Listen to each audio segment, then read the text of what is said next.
Bonjour mesdames et messieurs. Si je peux avoir votre attention, on va commencer le conseil de quartier. Donc tout d'abord, bienvenue à vous tous et toutes pour ce conseil de quartier de la Bastide qui a lieu donc au complexe Elsa Triolet pour la première fois. Alors je vais me présenter, je suis Bertie Libaud, je travaille à la ville de Bordeaux à la mission démocratie permanente. Donc on est en charge notamment de l'organisation de ce conseil de quartier. Et je suis accompagnée de Gwenaëlle Pouvaré qui va animer ce conseil de quartier avec moi. Alors, donc ce soir, donc ça va se dérouler en 4 temps. Donc, dans un premier temps, on va avoir une petite introduction donc par Madame Frémy, donc par rapport à votre quartier. Ensuite, on va vous présenter donc le budget de la ville. À la suite de ce temps-là, il y aura un échange collectif donc sur le sujet. Puis après, il y aura le sujet que vous avez choisi, donc l'urbanisme et l'aménagement donc des espaces publics, qui sera présenté par Monsieur Jean-Jean et Madame Gessner. Et après, il y aura une conclusion, puis le petit temps convivial où on pourra compléter les échanges si on ne peut pas répondre pendant tout le temps de cette présentation.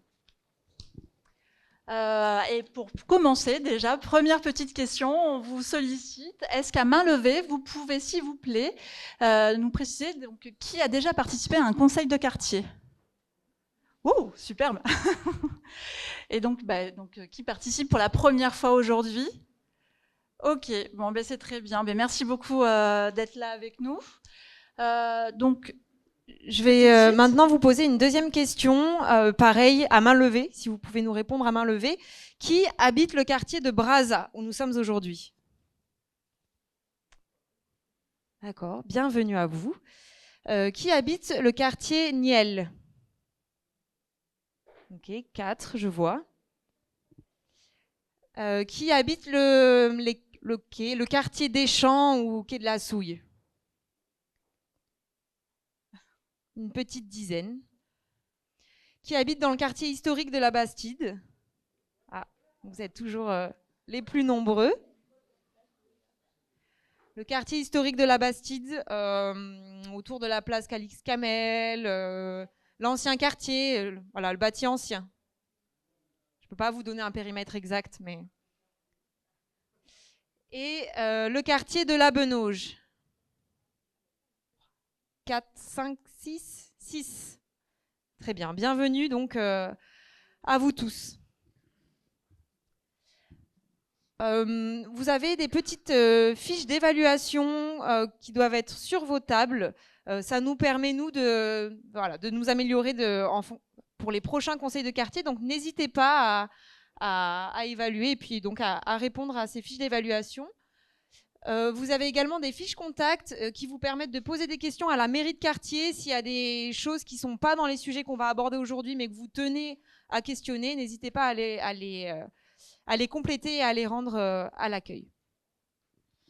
Et donc, bon, pour les personnes qui sont habituées au conseil de quartier, donc ce que je vais vous préciser, vous le savez déjà, mais pour les premiers, les primo-participants, donc quelques petits mots de bienvenue. Donc, ce soir, donc tout sera filmé. Vous pourrez ensuite donc le revisionner sur bordeaux.fr.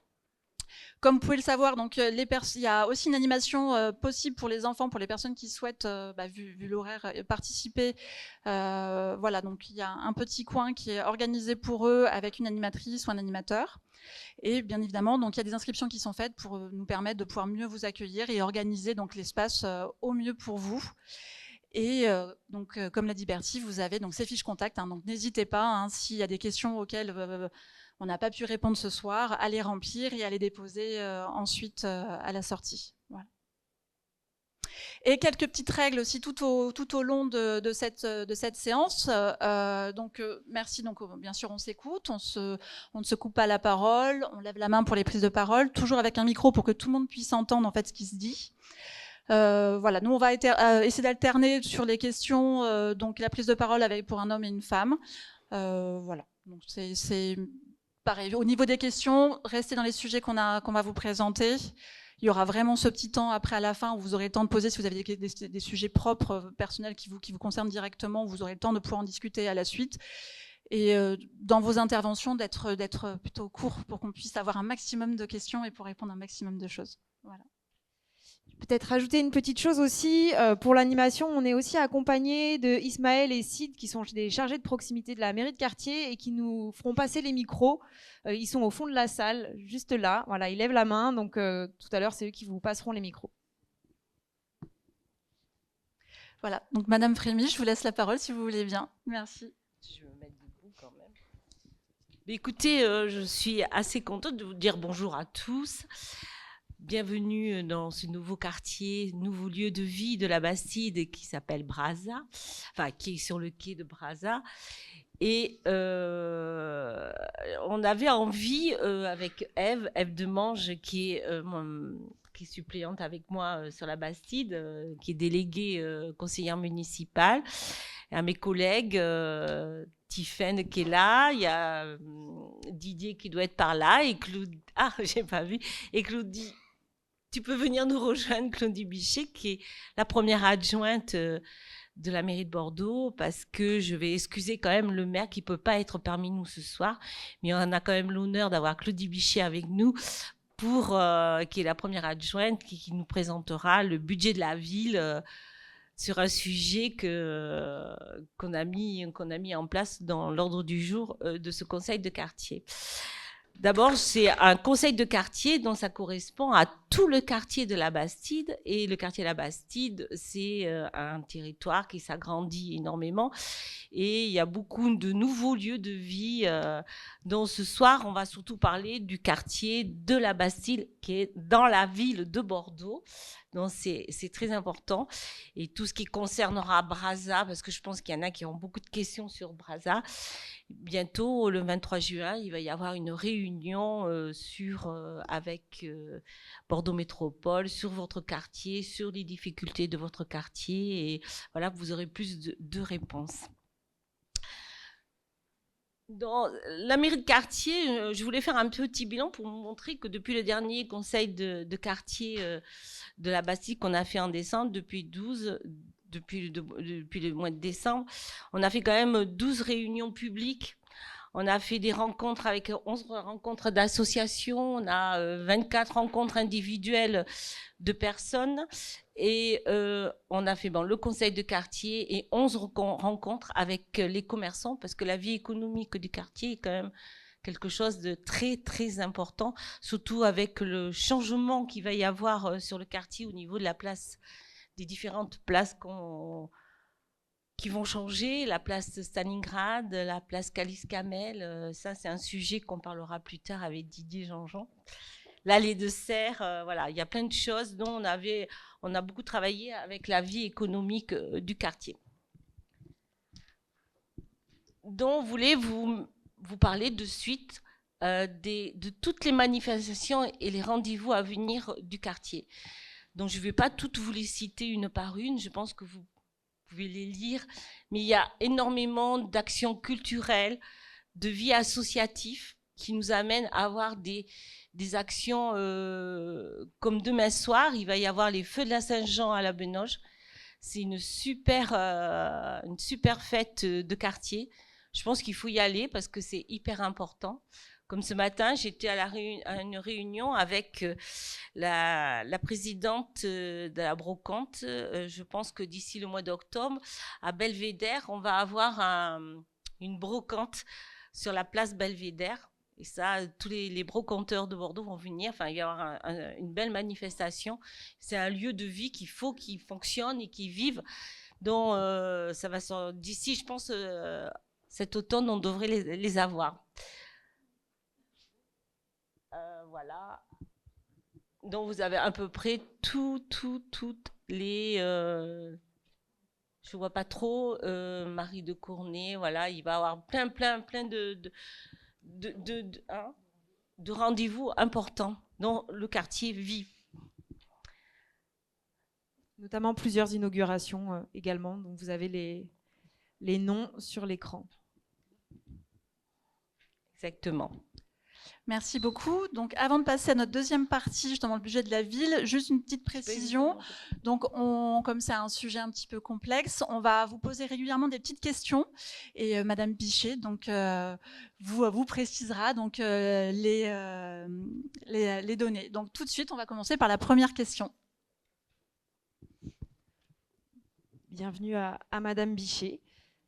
Bonsoir à toutes et à tous. Donc effectivement, je suis ravie d'être là ce soir pour vous présenter le budget de la ville de Bordeaux, le budget 2025. Donc ouais, effectivement, on va essayer de rendre ça le plus interactif possible et faire en sorte aussi que ce soit le plus pédagogique possible. Donc je vous invite vraiment à m'interrompre si vous ne comprenez pas certains éléments, à poser des questions.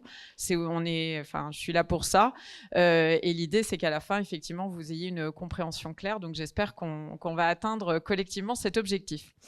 Donc effectivement, une première question pour démarrer. Première question, selon vous, à combien s'élève le budget de la ville de Bordeaux en 2025 ? Je vais vous proposer, comme pour le brise-glace du démarrage, de lever la main en fonction des réponses et de ce que vous pensez. Est-ce que selon vous, c'est 100 millions d'euros ? Qui pense que c'est 100 millions ? Personne. Personne. Est-ce que vous pensez que c'est 350 millions d'euros ? On a quelques bras qui se lèvent. J'en vois 1, 2, 3... Okay. Et pour finir, qui pense que c'est 630 millions d'euros ? Donc là, on doit avoir normalement le reste de la salle. Très bien. Ok, eh bien bravo à la majorité. Effectivement, le budget de la ville de Bordeaux en 2025 s'élève à, pour être précise, à 636 millions d'euros, ce qui représente par habitant 2400 euros.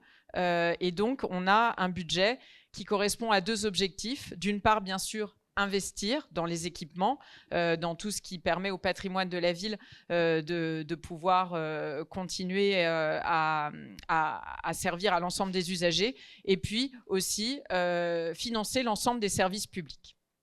Je propose de passer à la question d'après.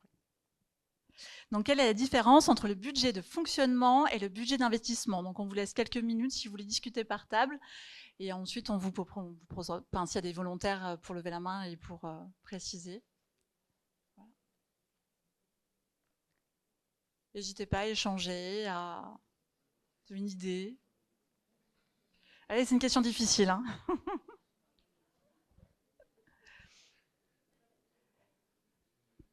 Est-ce qu'une personne souhaite prendre la parole ? On passe à la réponse ? Oh, quelqu'un se lance, non ? Non ? Oui ? Oui, si on a merci, une personne au fond Ah. de la salle. Allez, Alors, c'est est-ce qu'on a un micro ? On a un micro. Sinon, je vais vous donner mon. Merci, monsieur.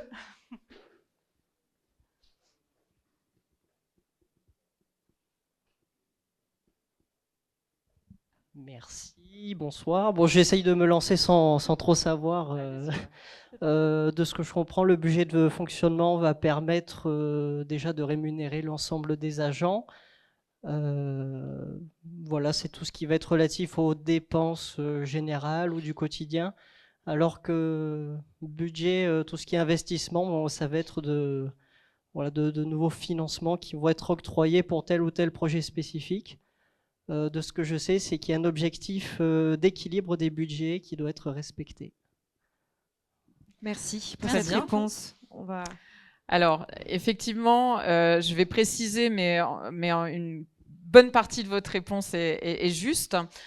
Le fonctionnement, comme vous l'avez très bien dit, ce sont les dépenses courantes de la ville. Donc, c'est vraiment ce qui permet de financer tous les services publics rendus par la ville qui n'ont pas d'incidence patrimoniale. Donc, on se parle dans la partie fonctionnement, qui est la partie en haut ici, de charges de personnel, des charges à caractère général, qui est donc toutes les charges nécessaires au fonctionnement de la ville, et des subventions que nous octroyons aux partenaires et aux associations. La partie investissement, quant à elle, c'est tout ce qui est investissement dans des équipements, donc des biens durables, le patrimoine de la ville. Donc soit on investit pour produire, je ne sais pas s'il marche bien, de nouveaux équipements, soit on investit pour rénover et donc maintenir notre patrimoine à un bon niveau. Donc l'investissement, c'est un bien qui va rester dans la collectivité, alors que le fonctionnement, c'est effectivement des dépenses courantes du quotidien. Donc dans la section investissement, pour le coup, c'est vraiment des équipements, des espaces verts, enfin tout ce qui est patrimonial. Les deux sections, vous l'avez très bien dit, doivent s'équilibrer. C'est un impératif que nous avons dans la réglementation des finances publiques.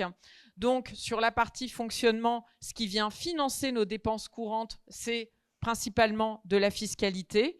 Nous avons aussi des dotations diverses, et notamment de l'État. Et on a d'autres recettes qui sont les recettes usagées, les recettes de stationnement, par exemple. La facturation de la cantine, ça rentre là-dedans. Donc ça nous permet de financer nos dépenses courantes. Si tout va bien, nous sommes censés générer une épargne, ce qu'on appelle l'épargne brute. C'est comme dans un ménage.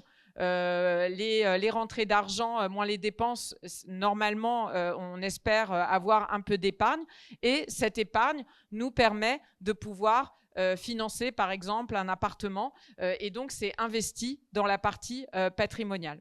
Sur la partie investissement, les recettes que l'on met en face, donc c'est l'épargne que l'on génère, comme je vous l'ai dit, et puis c'est complété par de l'emprunt, puisqu'en général, on n'a jamais suffisamment les moyens pour investir uniquement avec notre épargne, c'est comme dans un foyer. Donc, on a aussi un recours à l'emprunt, et c'est ça qui nous permet d'équilibrer la section d'investissement.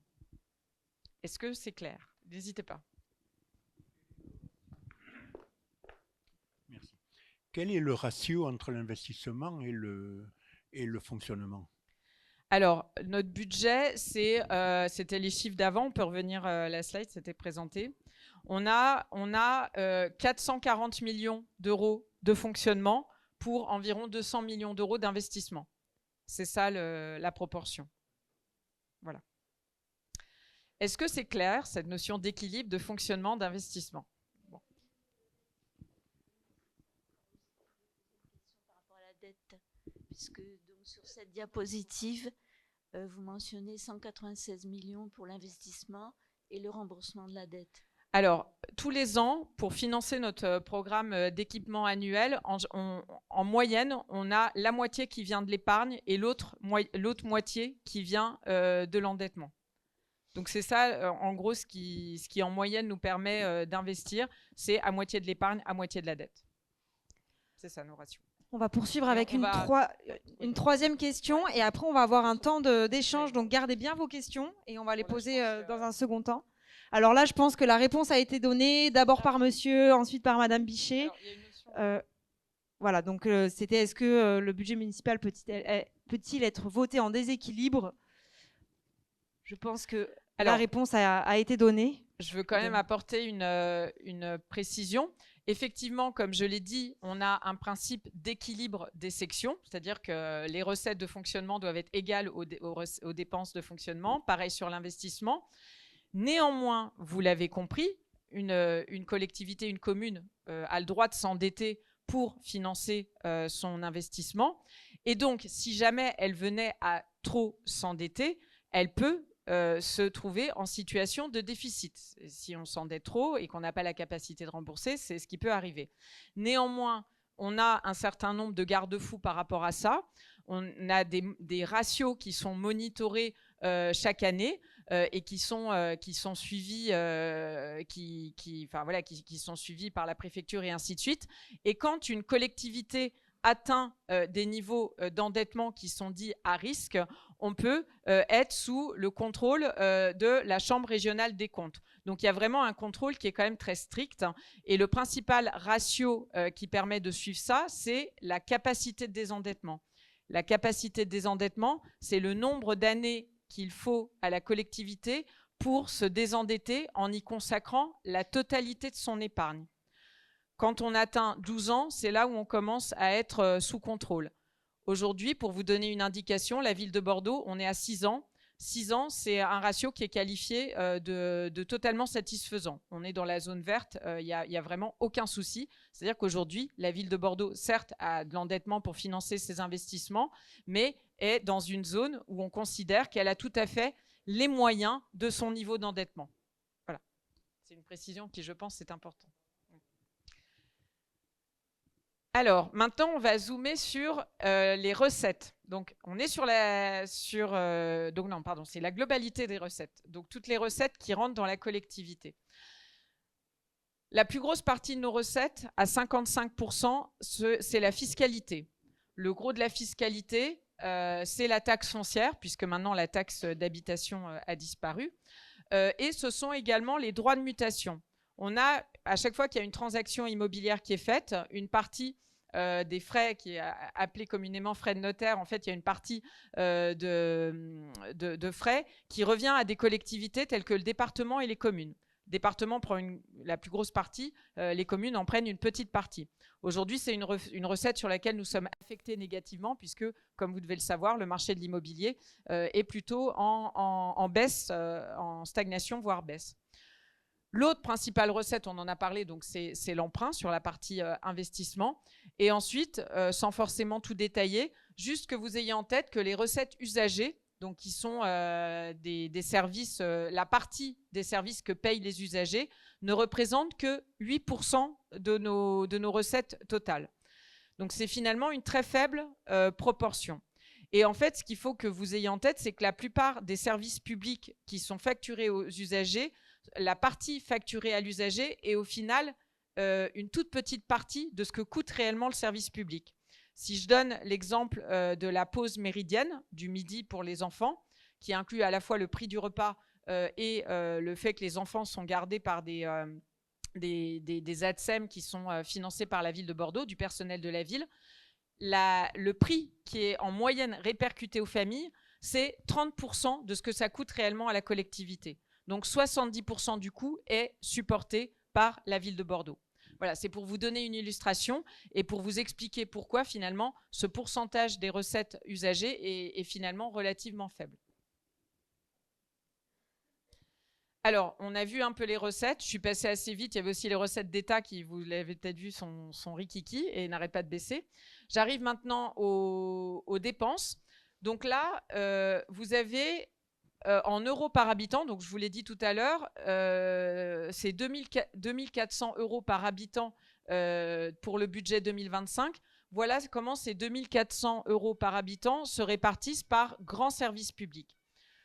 Le plus gros morceau, c'est enfance-jeunesse, très clairement. Pourquoi ? Parce que c'est une compétence obligatoire de la ville et que là-dedans, vous retrouvez toutes les écoles, donc tous les bâtiments qu'il faut construire, rénover, entretenir, tout le personnel de la ville, donc les ATSEM et ainsi de suite, tout le financement justement des repas dont je parlais, donc enfin voilà, tous les repas et donc voilà, donc ça c'est vraiment la plus grosse part des dépenses. Deuxième, c'est la culture. Donc là, vous retrouvez forcément tous les musées, tous les établissements culturels de la ville, le musée des Beaux-Arts, le CAPC, l'opéra. Vous retrouvez aussi toutes les subventions aux acteurs culturels et tout ce que la ville finance. Donc, par exemple, des programmes d'éducation dans les écoles, l'EAC, vous retrouvez aussi ça dans cette partie-là.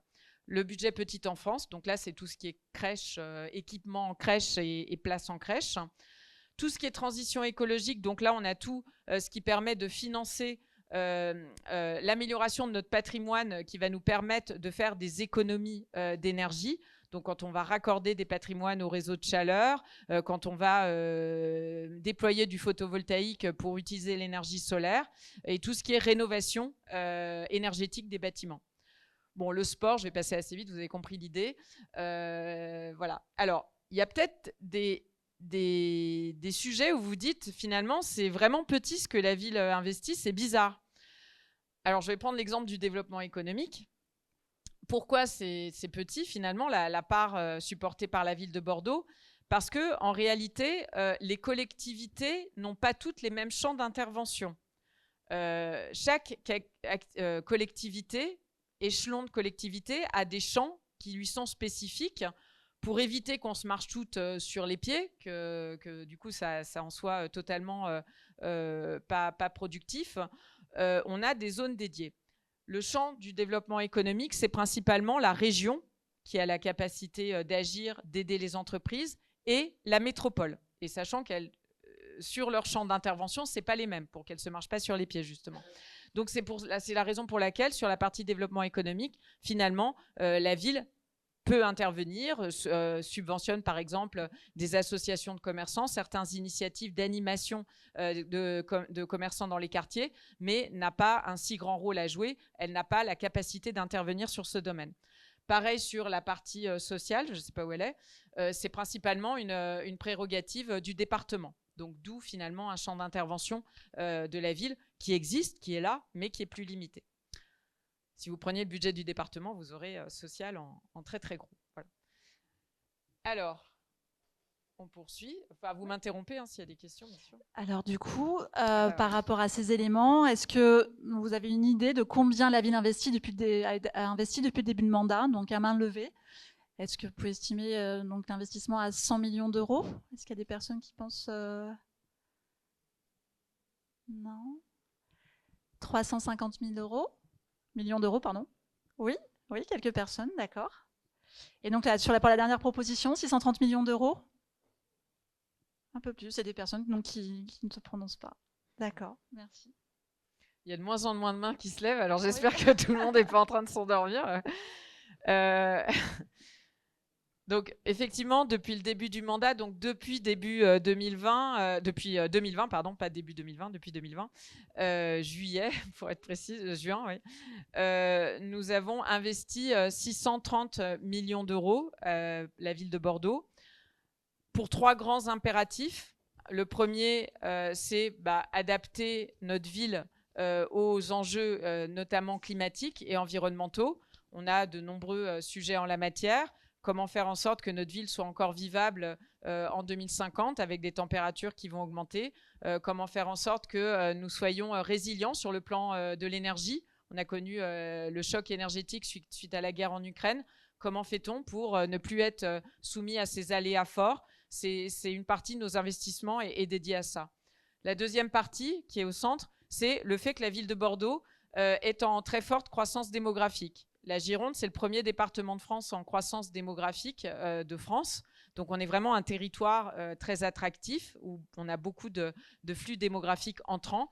Et du coup, une population qui augmente induit nécessairement de produire des nouveaux équipements. Donc là, typiquement, on est dans un nouveau quartier. Ce nouveau quartier, on doit l'équiper d'une école, là où nous sommes aujourd'hui, de locaux associatifs, de gymnases, de crèches. Donc ça, c'est vraiment une grosse partie de nos investissements. Et puis, j'en ai parlé aussi tout à l'heure, la rénovation de notre patrimoine. Juste que vous ayez en tête qu'une ville comme Bordeaux, c'est plus de 500 bâtiments, 500 équipements qu'il faut forcément entretenir, dont nous avons hérité qui n'étaient pas vraiment en bon état. Donc, on a aussi de gros investissements qui sont aussi consacrés à la mise en état de ce patrimoine. Et puis, bien sûr, à chaque fois qu'on rénove, on fait en sorte, bien sûr, d'être le plus exemplaire possible sur le plan énergétique, sur le plan carbone. Alors là, c'est pour vous donner une idée en 2025 de nos 10 actions phares en matière d'investissement, sachant que la liste est bien plus longue, mais c'est pour vous donner une idée. Le premier budget d'investissement en 2025, c'est Bordeaux Grandeur Nature, donc ce que va vous présenter ensuite Didier. Tout ce qui est végétalisation de la ville, réadaptation des aménagements urbains pour en faire des zones qui sont plus fraîches, plus végétales et aussi où il y a beaucoup plus de convivialité, où on va pouvoir utiliser, vraiment investir, que les habitants puissent investir la ville. Donc ça, c'est vraiment une grosse proportion. Ensuite, on a le deuxième gros budget, c'est les écoles et crèches. Donc là, j'en ai parlé. On a 112 écoles, ville de Bordeaux, qu'on doit rénover. On en crée des nouvelles. Donc c'est un très, très gros budget d'investissement. On a la mise en accessibilité des bâtiments, qui est un sujet sur lequel la ville de Bordeaux avait un énorme retard. Nous avons en un mandat quasiment rattrapé tout le retard, c'est-à-dire que la quasi-intégralité de nos bâtiments seront mis en accessibilité. C'est un gros budget. Nous avons énormément investi sur ce mandat dans les piscines. Toutes les piscines de la ville auront été rénovées. C'est un énorme budget également. Tout ce qui est rénovation énergétique et production d'énergie renouvelable, un autre gros budget.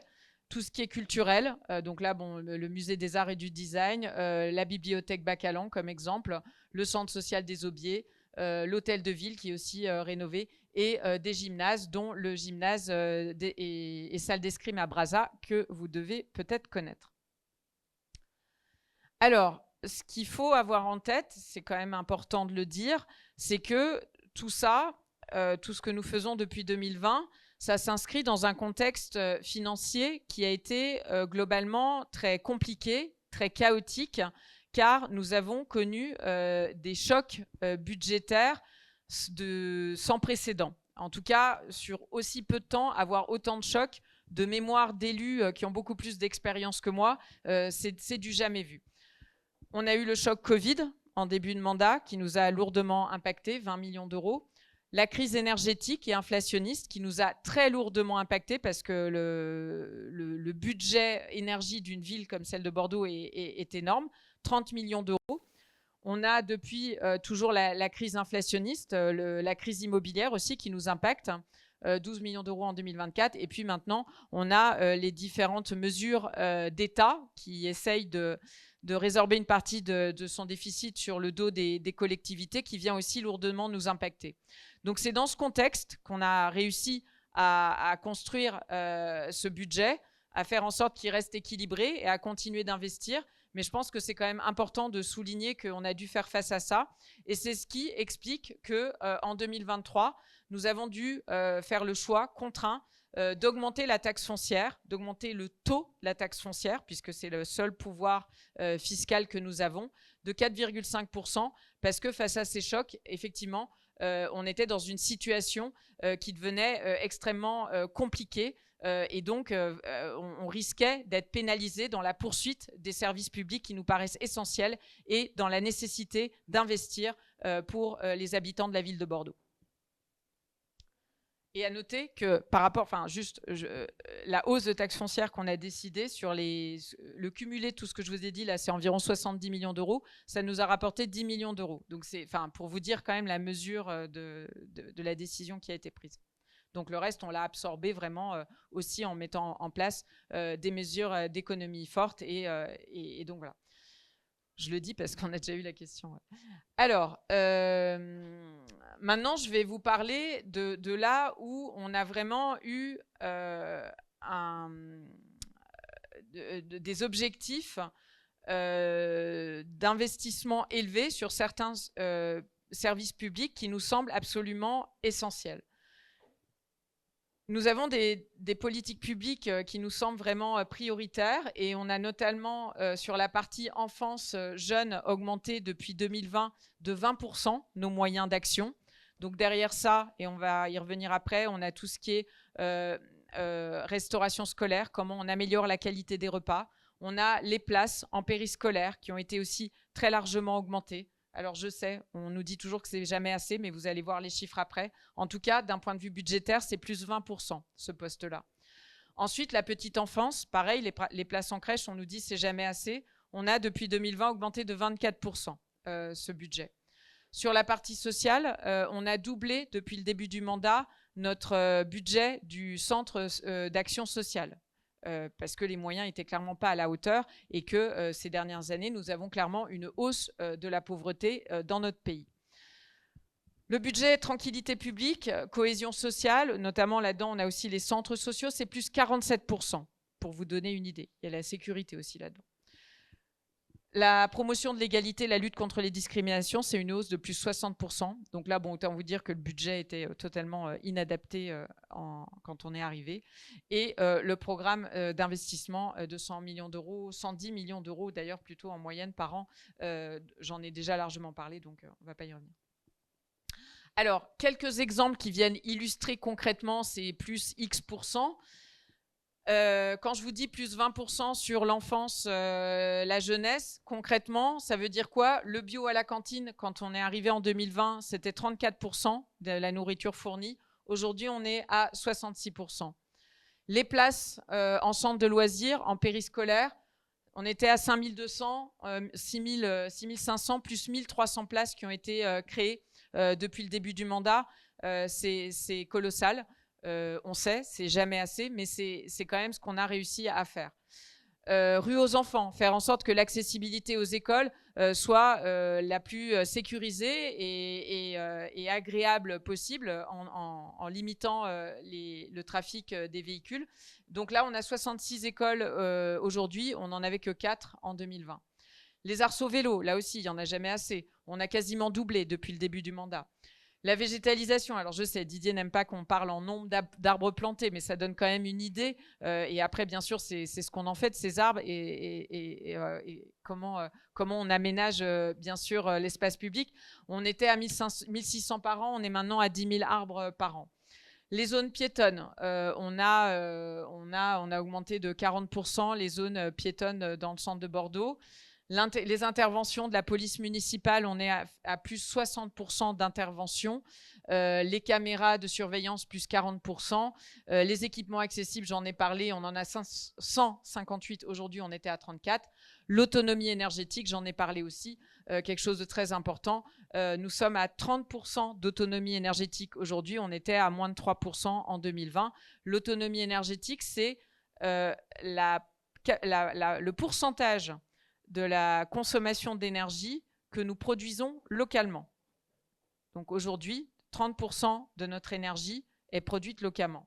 Et donc là, on est vraiment sur une capacité de s'affranchir des chocs comme on l'a eu avec la crise énergétique, et sachant qu'on a un objectif fin de mandat de 41% qu'on va dépasser.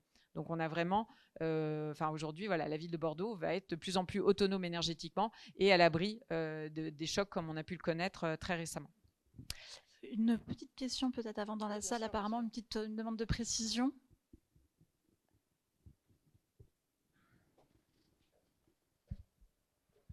Bonjour, merci.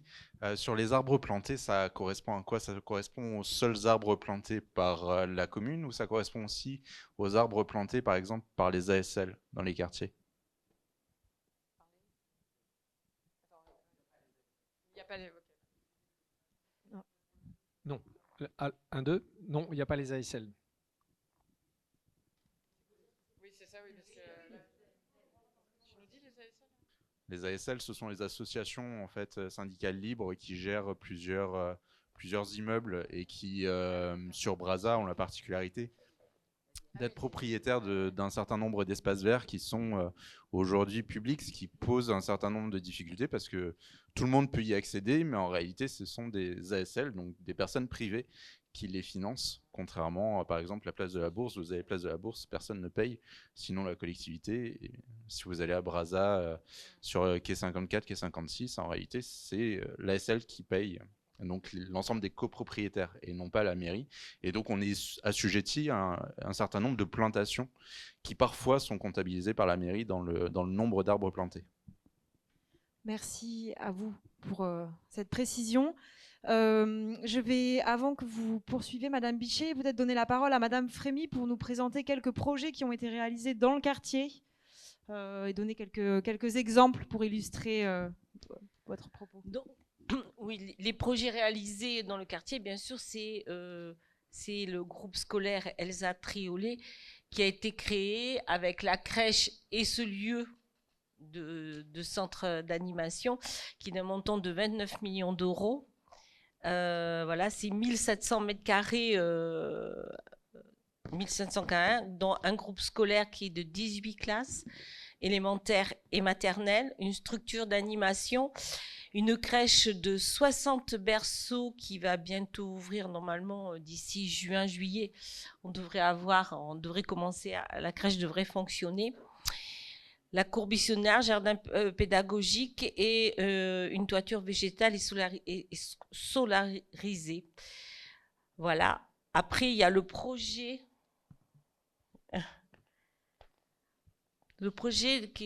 qu'on a réalisé au niveau de la Benoge, la maison France Service à la Benoge. C'est important parce que c'est un service qui a été financé quand même d'une hauteur de 60% par la ville et le CCAS, qui est un guichet unique avec l'appui de 12 partenaires pour faciliter les démarches administratives et l'accès aux droits. Donc ça donne la possibilité d'avoir un lieu où on peut faire il y a un lieu surtout numérique où on est accompagné par des personnes qui vous accompagnent et c'est très bien utilisé et il y a énormément de monde qui marche très très bien. Ouais. Et après, il y a le troisième projet Non, après, je te le passe. Le troisième projet, c'est le réaménagement de l'école maternelle qui était anciennement Thiers, mais maintenant qui va s'appeler Suzanne Martin. C'était la salle de motricité. C'est un projet où ça faisait un moment qu'ils attendaient cette réalisation. Et avec l'adjointe de l'éducation, Sylvie Schmitt, on a voulu absolument réaliser cet aménagement. Donc, c'est prouve qu'il y a des nouveaux quartiers avec des nouvelles écoles, mais il y a des anciennes écoles qui aussi, on a fait un super aménagement d'1,5 million quand même, l'aménagement. Et je peux vous dire qu'ils sont très, très contents de leur salle de motricité et de leur nouveau lieu de vie à cette école-là. Voilà. Merci, Madame Frémy. Peut-être une petite question avant de vous redonner la parole. Madame Bichet, quel est le poids des collectivités dans la dette publique nationale selon vous? Est-ce qu'on est plutôt sur 8%? D'après vous? Ah, on a quand même des personnes... Ok. Ensuite, pour qui vous pensez que c'est 18%?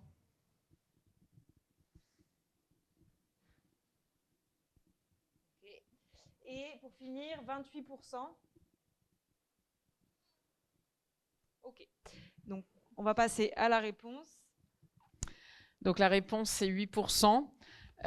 Sur donc une dette publique de 3 300 milliards d'euros, les collectivités représentent seulement 8% de la dette totale. Donc la dette, c'est la proportion d'emprunt que nous faisons pour pouvoir investir, comme je vous l'ai montré tout à l'heure. Donc pour vous dire, je pense que c'est important à l'heure d'un débat national qui s'annonce à nouveau sur les finances d'État. C'est important d'avoir en tête que les collectivités représentent une très faible part de ce déficit, même si, bon, 8%, on peut dire c'est 8% quand même. Mais juste peut-être avoir en tête qu'en face de ces 8%, puisque notre part de dette, c'est notre endettement pour financer nos investissements. Les collectivités représentent 70% de l'investissement public national. Donc, pour vous dire que, alors que nous investissons de manière massive et que derrière ça, bien sûr, ce sont des investissements qui sont nécessaires pour offrir des services publics fondamentaux tels que l'éducation, les places en crèche, les structures sociales. Donc ça, c'est une chose. Mais derrière aussi ces investissements importants que nous réalisons, c'est toute une économie, c'est des entreprises, bien sûr, qui sont sollicitées pour répondre à nos marchés publics. Donc, de nombreuses entreprises dépendent aussi de tout ce que nous investissons. Et donc, aujourd'hui, effectivement, les collectivités sont sollicitées pour contribuer à renflouer le déficit d'État, alors qu'elles sont clairement très faiblement responsables et qu'elles jouent un rôle majeur dans l'économie française et aussi dans la réalisation des services publics qui sont si importants de préserver. Voilà, donc ça, je pense que c'était un point qu'on voulait aussi aborder. À l'heure actuelle, c'est intéressant d'avoir ces chiffres-là en tête. Merci beaucoup. Donc maintenant, si vous voulez bien, donc on va passer au petit temps d'échange. Déjà, vous avez été très actifs. Merci beaucoup. Madame, j'ai vu que vous aviez une question. On va faire une petite alternance. On va prendre une série de 4 questions. Et ensuite, Madame Bichet répondra à vos interrogations et on refera une petite série. Madame, merci. Donc moi, je voulais juste revenir sur le programme un peu d'aménagement du quartier, là. Donc effectivement, il y a cette très belle école. Initialement, il était prévu une bibliothèque qui a été rayée de la carte. Et je voulais savoir si, étant donné que le quartier se développe, si on allait avoir un substitut, un bibliobus, quelque chose qui pourrait passer dans le coin. Merci beaucoup. Donc, on a noté. Est-ce qu'il y aurait une autre question, s'il vous plaît? Oui, n'hésitez pas. C'est le moment. Une petite. Pas pour l'instant? Ah, si, madame. Bon. N'hésitez pas. S'il vous plaît. Merci.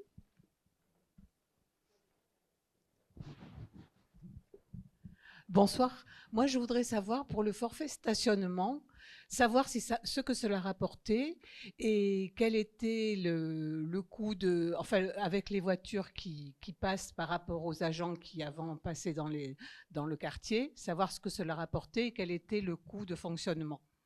Merci. Est-ce qu'il y a une autre question? Tout a été très clair, c'est super. Oui? Non?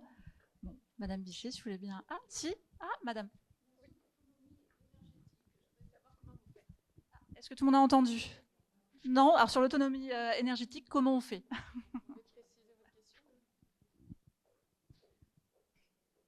Sur l'autonomie énergétique que vous présentez tout à l'heure, en pratique, ça résume à quoi? C'est bon? Merci. Oui. Ok, bon, bah alors pour cette première série, merci.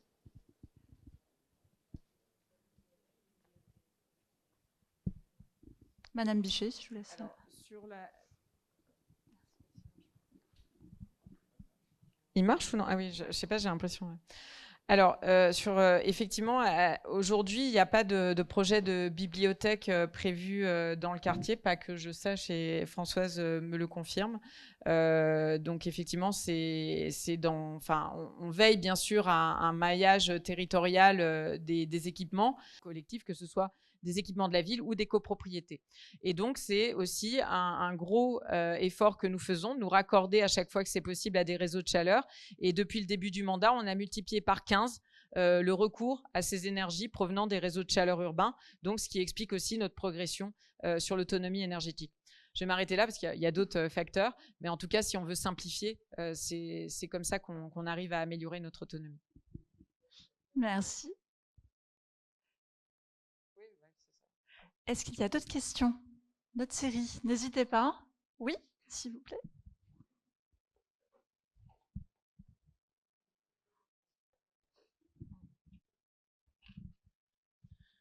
Quelles ont été les économies que vous avez réalisées et quelle est l'évolution de la capacité de désendettement de la ville depuis que vous êtes arrivé? Merci. On va prendre une autre question pour compléter. Oui. Merci. Moi, je voudrais savoir, du coup, par rapport à l'autonomie alimentaire, s'il y a déjà des petits programmes qui commencent à être mis en place, des choses que la ville de Bordeaux envisage de développer, sur son territoire. Ok, merci. Oui, monsieur. Bonsoir. J'ai vu qu'il y avait une augmentation de 47% pour tout ce qui était tranquillité, sécurité, etc. Je voulais savoir ce qu'il y avait dedans et si c'était linéaire depuis le début du mandat ou est-ce que ça comprend également la fin du mandat, où on en est sur ces 47%. Voilà. Très bien. Est-ce qu'il y a une dernière question pour une série de 4? Eh bien, ce sera 3 questions. Alors, mais merci.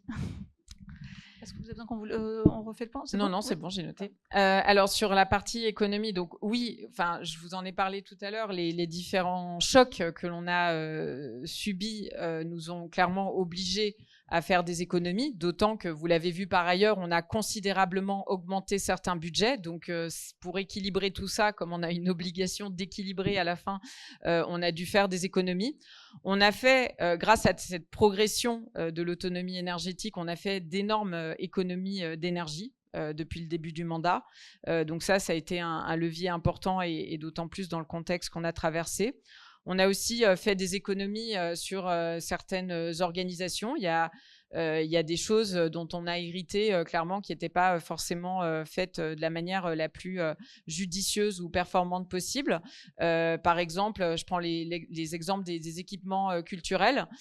Chacun avait dans son organisation propre des directions support, des directions communication. Donc, on a mutualisé ces différentes fonctions plus support pour réaliser des économies. On a eu aussi une vigilance accrue sur les dépenses de personnel. On a clairement dédié des politiques publiques prioritaires, l'éducation, la petite enfance, la sécurité. Sur le reste, on a été extrêmement vigilant sur la croissance de la masse salariale. Donc globalement, oui, on a fait des économies importantes qui nous permettent aujourd'hui d'avoir une capacité de désendettement qui est à un bon niveau à 6 ans. En début du mandat, cette capacité de désendettement était de 4, et quelques années. Donc, on a clairement augmenté cette capacité de désendettement. Néanmoins, comme je l'ai dit, on est toujours dans une zone qui est très, très satisfaisante, très favorable, donc qui ne met absolument pas en difficulté la ville. Et puis, je le redis, on a quand même dû encaisser ces chocs qui sont inédits. Et puis, on a une volonté claire, affichée, je vous en ai largement parlé, de développer des services publics, de développer, d'améliorer les équipements, de créer des nouveaux équipements. Donc ça, effectivement, si on veut être sûr d'avoir le meilleur ratio de désendettement du monde, le plus simple, c'est de ne pas faire grand-chose. Ça n'a pas été notre choix. Notre volonté, c'est d'agir pour la ville. Donc, on a effectivement légèrement augmenté ce ratio, mais qui reste néanmoins tout à fait satisfaisant. Ensuite, sur l'autonomie alimentaire. Alors, on a parlé du bio, mais effectivement, on fait aussi un gros travail sur le sourcing de l'alimentation, notamment du CIVU, qui est le syndicat mixte entre la ville de Mérignac et de Bordeaux pour fournir toutes les écoles de la ville. On fait un travail aussi pour aller se sourcer localement. Et là, on a eu une excellente amélioration. Alors, j'ai plus les taux en tête, mais je crois qu'on est en sourcing local. On partait de genre 20%, on est à 55%. J'ai ça en tête, mais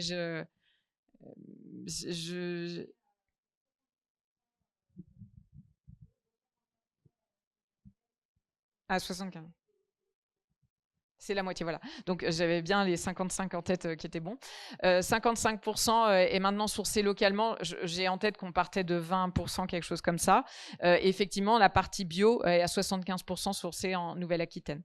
Donc, on fait ce travail-là. Et là, c'est là où on en est aujourd'hui. Mais l'idée, c'est bien sûr d'aller plus loin. On fait ce travail-là. Après, soyons clairs, on ne peut pas vraiment parler d'autonomie alimentaire sur une ville comme Bordeaux. On n'a pas la capacité de notre autonomie alimentaire. Donc, on travaille clairement à l'échelle du territoire plus large, qui est la Nouvelle-Aquitaine.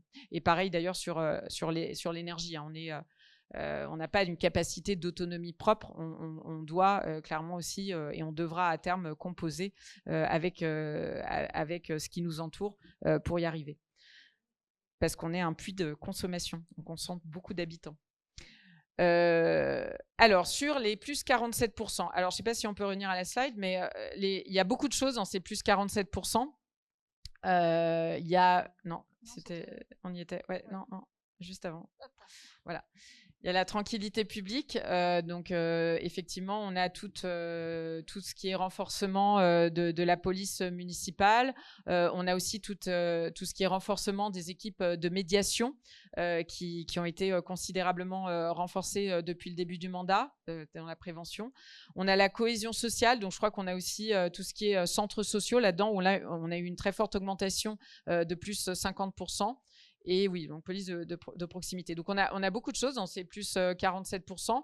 Donc il faudrait aller plus dans le détail. Là, on est clairement sur plus 47% d'augmentation depuis 2020. Donc c'est vraiment aujourd'hui par rapport à 2020. Ça n'intègre pas ce qu'on va faire d'ici la fin du mandat. Voilà. Merci. Est-ce qu'il y aurait d'autres questions? Est-ce que ça vous a inspiré? Bon, je vous propose de passer donc à la suite, à la deuxième partie.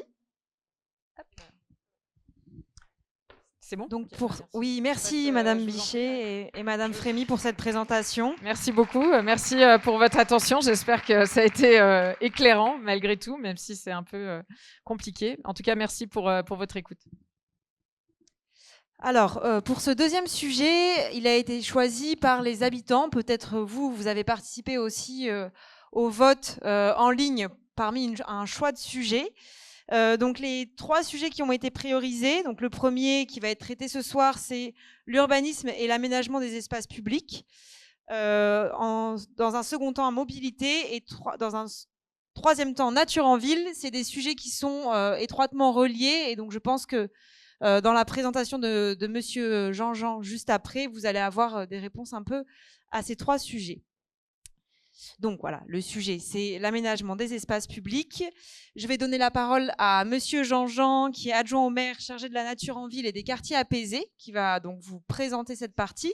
Et dans un second temps, on aura Madame Karine Gessner de la Direction générale des territoires de Bordeaux Métropole, qui vous présentera en seconde partie les espaces publics. Merci beaucoup. Bien, donc bonsoir mesdames et messieurs. On va donc parler du sujet que vous avez choisi. Je ne vous cache pas que j'en suis très heureux de pouvoir vous le présenter. Donc vous avez parlé d'urbanisme au sens des espaces publics. Donc évidemment, ça rejoint les questions de la nature et les questions des mobilités. Alors j'enclenche mon petit chronomètre pour pas dépasser notre engagement des 10 minutes. Donc voilà, ce programme, on l'appelait Bordeaux Grandeur Nature et non pas Bordeaux 2030 ou Bordeaux 2050.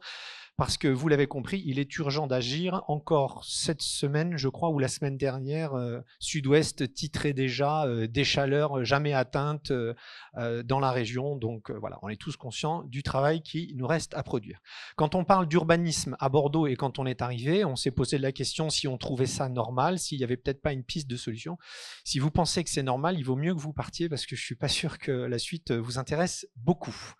Alors, l'urbanisme, c'est aussi une question de paysage, une question de patrimoine. Vous voyez qu'on démarre avec une vision haute, mais comme vous l'avez choisi, c'est un plaisir de vous l'exposer. Et donc, on peut se poser la question de à quel paysage on doit faire référence, jusqu'où on doit revenir. Est-ce que c'est un paysage plus récent où on voit le port avec son activité, l'activité du fleuve? Est-ce qu'il faut continuer d'avancer avec cette vision, avec une vue, vous l'avez compris, prise à chaque fois au même endroit? Bon, là, il n'y a plus la station essence qu'il y avait au pied du pont. Elle avait déjà disparu, mais enfin, vous voyez qu'il restait encore quelques traces de la civilisation automobile.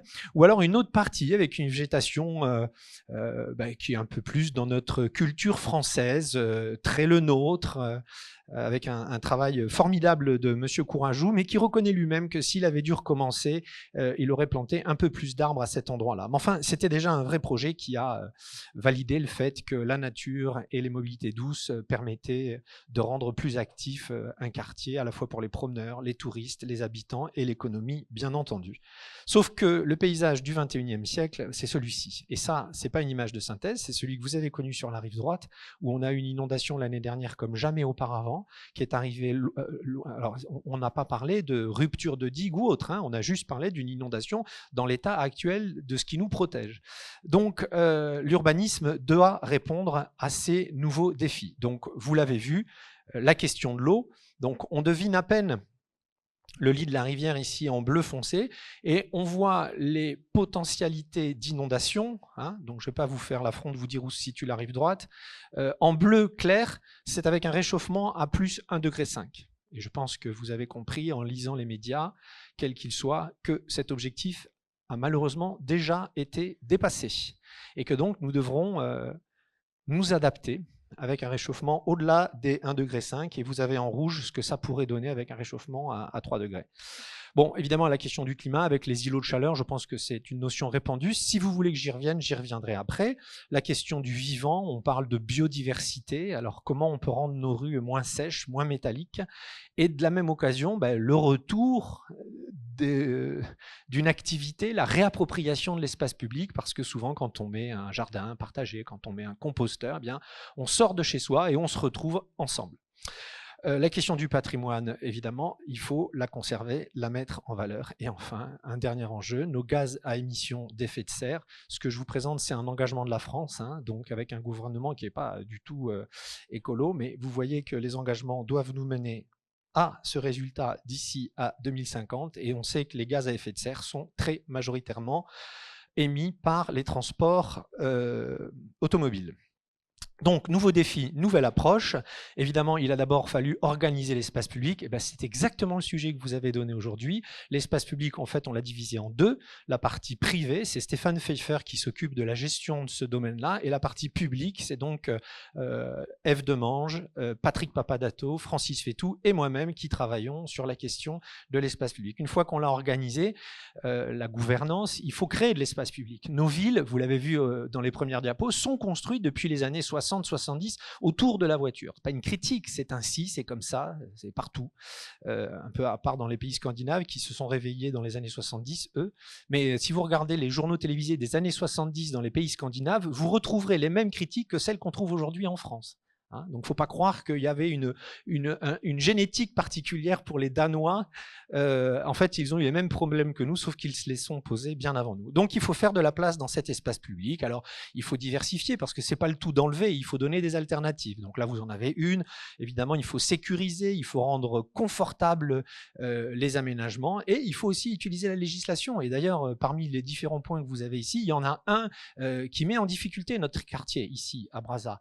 C'est la question, et notamment ici d'ailleurs, c'est la question du stationnement payant. Alors le maire veut que le stationnement soit décidé par les habitants, donc quand on passe un quartier au stationnement payant, c'est les habitants qui décident, et je crois que sur une des différentes poches que nous avons concertées, la population a décidé de ne pas passer au payant. Donc on ne l'a pas fait, mais évidemment, bien sûr, ça surcharge nos rues, et donc ça invite à prendre la voiture. Alors, une stratégie, je vais aller très vite parce que vous allez voir qu'on a une stratégie qui est quand même un peu adaptée à la rive droite, différemment de la rive gauche.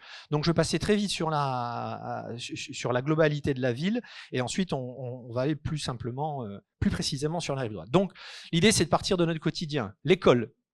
L'école, la cour de l'école, c'est un espace public qu'il faut renaturer, qu'il faut rafraîchir, etc., etc. Ensuite, on fait les rues devant les écoles, ce qu'on a appelé les rues aux enfants, avec toujours le même objectif. Après, on travaille sur l'axe, on va dire, majeur du quartier. Et enfin, on travaille sur les boulevards avec, dès notre arrivée, un passage à 2 fois 1 voie. Pour expliquer que ça sort d'un concept, on n'est pas là à travailler sur quelle pourrait être la ville de demain. Ici, c'est un quartier où tout ce que j'évoque est fait. On fera la rive droite après. Ensuite, deuxième calque, la réorganisation des flux. On a 3 cercles à Bordeaux, les boulevards, je viens d'en parler, les cours, on vient de terminer, donc merci à tous ceux qui ont été patients pendant 5 ans, où on est parti du cours de Verdun jusqu'au cours de la Marne, donc là, ça se termine. Et aujourd'hui, on est en train de faire le 3e cercle avec, ça démarre ici, les quais, depuis la place Stalingrad jusqu'au rond-point de la Souricière, j'allais dire jusqu'au pont Chaban-Delmas, mais même après, on va aller jusqu'au rond-point de la Souricière, où là, on va refaire tout le travail, de pied de façade jusqu'au parc, avec des cheminements vélo à l'ombre, avec des trottoirs confortables, évidemment adaptés et accessibles. Et on est en train de faire la même chose. De l'autre côté, sur le quai rive gauche, on démarre au H14 et on va aller jusqu'à Cap-Science avec une piste qui, vous l'avez tous remarqué, s'arrêter sur le trottoir. Donc on ne peut pas reprocher aux piétons de s'en plaindre, mais c'est difficile de reprocher aux cyclistes d'emprunter le trottoir, puisque leur piste s'arrêtait sur le trottoir. Donc il y avait ceux qui prenaient le trottoir et puis il y avait ceux qui allaient sur les quais. Alors c'était pareil, c'est difficile de demander à la police municipale de sanctionner les vélos qui sont sur les quais puisqu'ils n'ont pas de piste de l'autre côté, ils ont un trottoir. Donc c'est là que réside la responsabilité dans l'urbanisme de la collectivité, c'est de faire des structures que tout le monde puisse emprunter. Et globalement, à part un uluberlu et un idiot, tout le monde s'entend à prendre une piste quand elle est confortable, que ce soit à vélo ou à pied. Pour rejoindre les boulevards aux cours, c'est ces fameux axes majeurs que j'évoquais tout à l'heure, et dans l'intracour, entre les cours et les quais, c'est tout le travail qu'évoquait tout à l'heure Claudine, qui consiste à faire une zone protégée, on parle de secteur borné parce qu'on a mis des bornes, dans lequel on enlève le trafic de transit. Je travaille, je vis, évidemment j'ai le droit d'y accéder, mais par contre si je traverse ce quartier pour aller de Bordeaux Nord à Bordeaux Sud, ça n'est pas ma place. Ma place elle est sur les boulevards ou sur les cours, des axes qui sont faits pour ça. Évidemment, tous les parkings en ouvrage sont accessibles sans besoin de demander un accès, sans besoin de s'enregistrer pour que l'activité économique, c'est quand même un poumon très important, l'hypercentre de Bordeaux, donc tous les centres, tous les parkings souterrains sont évidemment accessibles sans aucune démarche à faire. Donc là encore, on sort du concept, on est vraiment dans une réalité, c'était un des objectifs que le maire nous a demandé, c'est-à-dire qu'il faut réaliser des projets et qu'on soit dans l'action tout de suite. Donc voilà, vous avez un éventail de ce qui a été fait. Alors maintenant, comment on a adapté ça à la rive droite? Parce que la structure urbaine de la rive droite n'est pas tout à fait la même. Donc d'abord, il faut atténuer cette question. On n'a pas beaucoup de solutions pour atténuer les échéances auxquelles on va devoir faire face. Donc on travaille un concept qui est très compliqué, mais qui sera important pour les gens qui n'ont pas de jardin, ce sont les brumisateurs. Donc là, vous avez ici sur la carte quelques endroits où on met les brumisateurs. Ça n'est pas une politique de la ville, c'est que de l'atténuation. C'est pour aider dans certains quartiers des gens qui n'ont pas trop le choix. Mais ça, ce n'est pas une solution. Donc maintenant, on va parler des solutions qui vont nous permettre de nous adapter. Là, on est sur du long terme. Alors d'abord, D'abord, c'est tout le travail qu'on fait sur les cours d'école. Donc, vous avez ici sur la carte les sites qui sont concernés et vous avez sur la gauche les différents outils que l'on utilise. Donc, les cours d'école constituent, vous voyez, un peu à la manière d'un peintre, un petit pointillisme comme ça qui va contribuer à rafraîchir nos quartiers. Rue école plus rue aux enfants. Il reste 3 rues aux enfants à faire dans le quartier que l'on ne fera pas parce que soit c'est un axe structurant et qui est trop grand pour qu'on enlève la circulation, soit parce qu'il y a plusieurs entrées, soit parce que c'est une école privée qui ne l'a pas souhaité. Sur les cours d'école, on en a réalisé presque la moitié, mais c'est un programme qui s'étale sur 10 ans parce qu'on ne peut travailler que les 2 mois d'été et donc on n'a pas pu tout faire dans un mandat, mais ah ben voilà, je suis arrivé à la fin. Donc autant vous dire que la suite va être très rapide. Hop. Alors, ensuite, les microforêts, c'est un des outils, hein, c'est pas absolument un outil en soi. Ici, je vous ai donné 2 exemples qui clignotent. Ensuite, vous avez ce qu'on appelle les délaissés de voirie.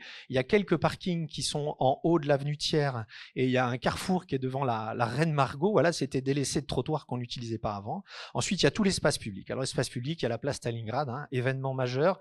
Il y a les allées serres, événement majeur. Voilà, tout ça, ce sont des choses qui sont actées et qui vont se faire, hein, tout ce que je vous présente là.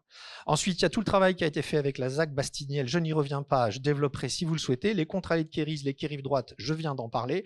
Ici, je mets en jaune quand même un travail qui est fait sur les mobilités douces, parce qu'on retravaille les cheminements vélos et on comprend que c'est important sur tout ce secteur. Ici, j'évoque le bois rudéral de Brazza qui était promis à un aménagement immobilier et qu'on est en passe, enfin en tout cas au moins sur 3 parcelles, de sauver. Les futures lanières de Brazza qui sont, alors vous voyez, avec une plantation d'arbres publics. Hein, c'est ce que je vous affiche ici. La Brazza ligne, on pousse, mais c'est un sujet métropolitain qu'on a du mal à faire avancer, je dois le reconnaître. Le parvis Jacques Ellul qu'on a fait en arrivant, le parc Galin dont on vient de terminer la consultation, le boulevard Entre-deux-Mers dont on a terminé récemment la présentation, le parc de la Cité Blanche évidemment, le parc Poinçon qu'on a bien amélioré là depuis 2020, la rue du Petit Cardinal. Hommage aux porteurs de projets, vous êtes là-bas. Ça y est, voilà un projet aussi qui sort de terre. Merci beaucoup pour votre action, c'est grâce à vous qu'on a pu faire ce projet. La place Calix Camel, donc là, petit hommage à toutes les associations, ça a été un chemin, hein, mais on l'a gravi ensemble. La rue Henri Dunant, le futur parc, là c'est l'EPA qui travaille avec nous sur le jardin Suzanne Langlaine et le parc Eiffel. Et vous voyez là, en fait, voilà quelle est la vision d'ensemble qui permet de rafraîchir la ville. Voilà, on part vraiment de la cour de son école, comme je vous l'ai expliqué tout à l'heure, jusqu'à la vision haute de la ville. Et bientôt, la rive droite aura sa ferme urbaine. Vous voyez la petite fraise, je suis une fraise comme ça, j'espère que ça vous plaît, qui sera sur la Cité Blanche. On est en train de travailler, donc c'est très compliqué parce que c'est vraiment un concept. Je peux vous dire que F de Mange, il passe beaucoup de temps, mais on va y arriver. Voilà, la vision urbanistique globale. Pardon d'avoir un petit peu dépassé quelques minutes. Karine, je peux vous laisser la parole pour présenter d'une manière un peu plus précise quelques projets. OK ? Voilà, merci. Je veux bien prendre Bonsoir, bonsoir à tous. Donc, en fait, vous avez déjà dit plein de choses. Vous m'avez déjà. On venait un petit peu, voilà, préciser un petit peu tout ce schéma général de fonctionnement des espaces publics qu'a présenté Didier, avec quelques éléments illustratifs. Alors, on vous a surtout mis les plus gros, les plus importants. Tout à l'heure, je pense que Françoise Frémy a expliqué qu'on n'allait pas trop s'attarder sur Brazza puisqu'il y aura une présentation plus large du projet Brazza, mais bien sûr, et vous avez parlé aussi du bois rudéral, donc je ne vais pas revenir dessus, mais sur Brazza, il y a encore beaucoup de travail à faire sur les espaces publics. Je pense que pour ceux qui sont dans le secteur, vous le savez, et avec un fonctionnement un peu particulier, puisqu'on a à la fois, bien sûr, des rues comme partout, mais un réseau maillé de petites places ou places plus grandes dans certains cas, de rues et les fameuses lanières. Donc voilà, c'est une nouvelle manière de penser la ville, avec à la fois des sujets de déplacement, voilà, la rue classique, et puis des endroits où on se retrouve, les places, et des endroits où on peut cheminer tranquillement pour se promener, les fameuses lanières. Les lanières, ce sera pour plus tard. Elles sont en étude, mais ce sont des très très gros espaces publics, comme vous voyez, les 1,6 hectares, 2,3 hectares, ce sont très gros espaces publics qui nécessitent pas mal d'études. Et donc, elles sont en cours d'études et on les commencera un peu plus tard. On y reviendra, je pense, le 23 juin, pour vous en parler. Mais quelques illustrations. Un des gros sujets qui va arriver, c'est la place André Chédid, qui doit, je crois, commencer en 2026. Évidemment, j'ai mon petit papier sous les yeux. Et qui sera un des axes, un des sites majeurs du quartier, avec autour UCPA, etc., avec une thématique skate aussi qui a été pris en compte, parce que ça fait partie des sujets, des sujets modernes de l'aménagement qu'on a à faire. Des petites illustrations des rues, mais surtout donc un quartier qui permet de planter énormément et sur lequel on a beaucoup de pleine terre. On y reviendra. Je continue le cheminement, même si Didier vous a montré la carte générale. Les quais rive droite, c'est un énorme projet, puisqu'on part en gros de quasiment du pont de Pierre pour aller jusqu'à, vous l'avez dit tout à l'heure, à la Souricière. C'est un très gros projet, donc vous savez qu'actuellement il y a déjà des travaux, puisqu'on est en cours de travaux concessionnaires. Donc ça, c'est les réseaux, le gaz, etc., qu'il faut faire passer avant nous. Ce projet-là, il permettra de planter beaucoup. C'est aujourd'hui évidemment un projet qui est majeur et qui est prioritaire, parce que il doit accompagner la mutation de tout ce secteur qui part avec Bastide-Niel, avec Brazza et tous les gros projets avec beaucoup plus d'habitants qu'avant, et donc avec beaucoup plus de besoin de se déplacer. Sauf que le besoin de se déplacer, ça se résout plus seulement à la voiture, comme vous l'avez expliqué, mais donc on aura bien sûr la place pour la voiture, mais évidemment une grosse attention à tout ce qui est déplacement cyclable, et puis bien sûr les piétons qui sont toujours à leur place sur le parc aux Angéliques, bien sûr, et c'est un projet donc qui est très très conséquent, puisqu'il va intervenir jusqu'à fin 2028. On a donc les phases réseau qui sont en cours, qui se finiront mi-2026. Les phases travaux VRD, donc voirie, qui se termineront fin 2028 pour la phase sud, qui va jusqu'au pont, depuis le pont de Pierre jusqu'au pont Chaban.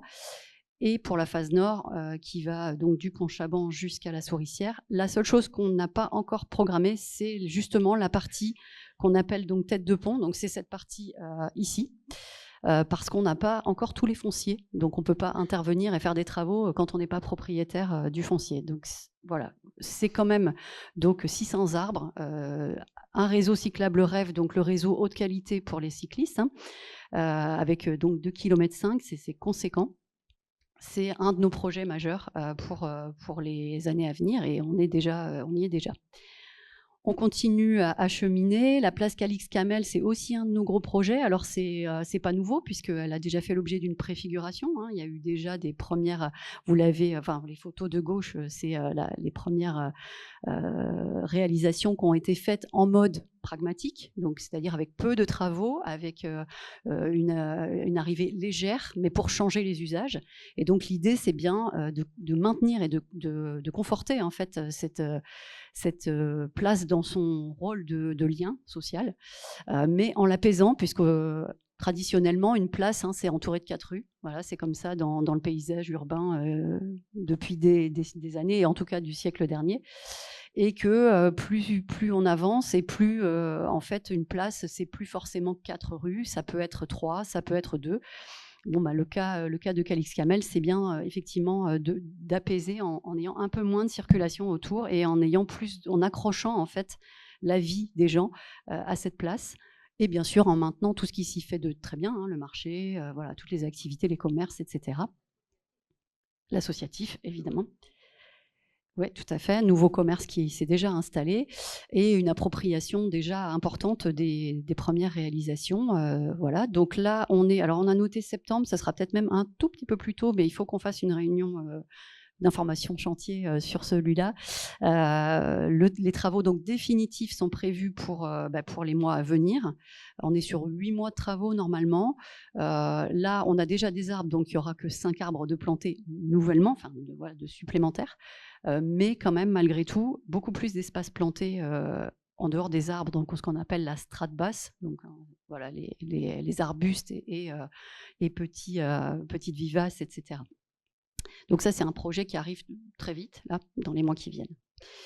On continue, on chemine, la place Stalingrad avec une image de synthèse aujourd'hui, puisqu'on vient de commencer les travaux de voirie. Actuellement, sur le pourtour de la place, on est en train de faire les quais bus. Ça va se poursuivre jusqu'au mois d'août. Si tout va bien en août, ça c'est terminé et on pourra passer au cœur de place.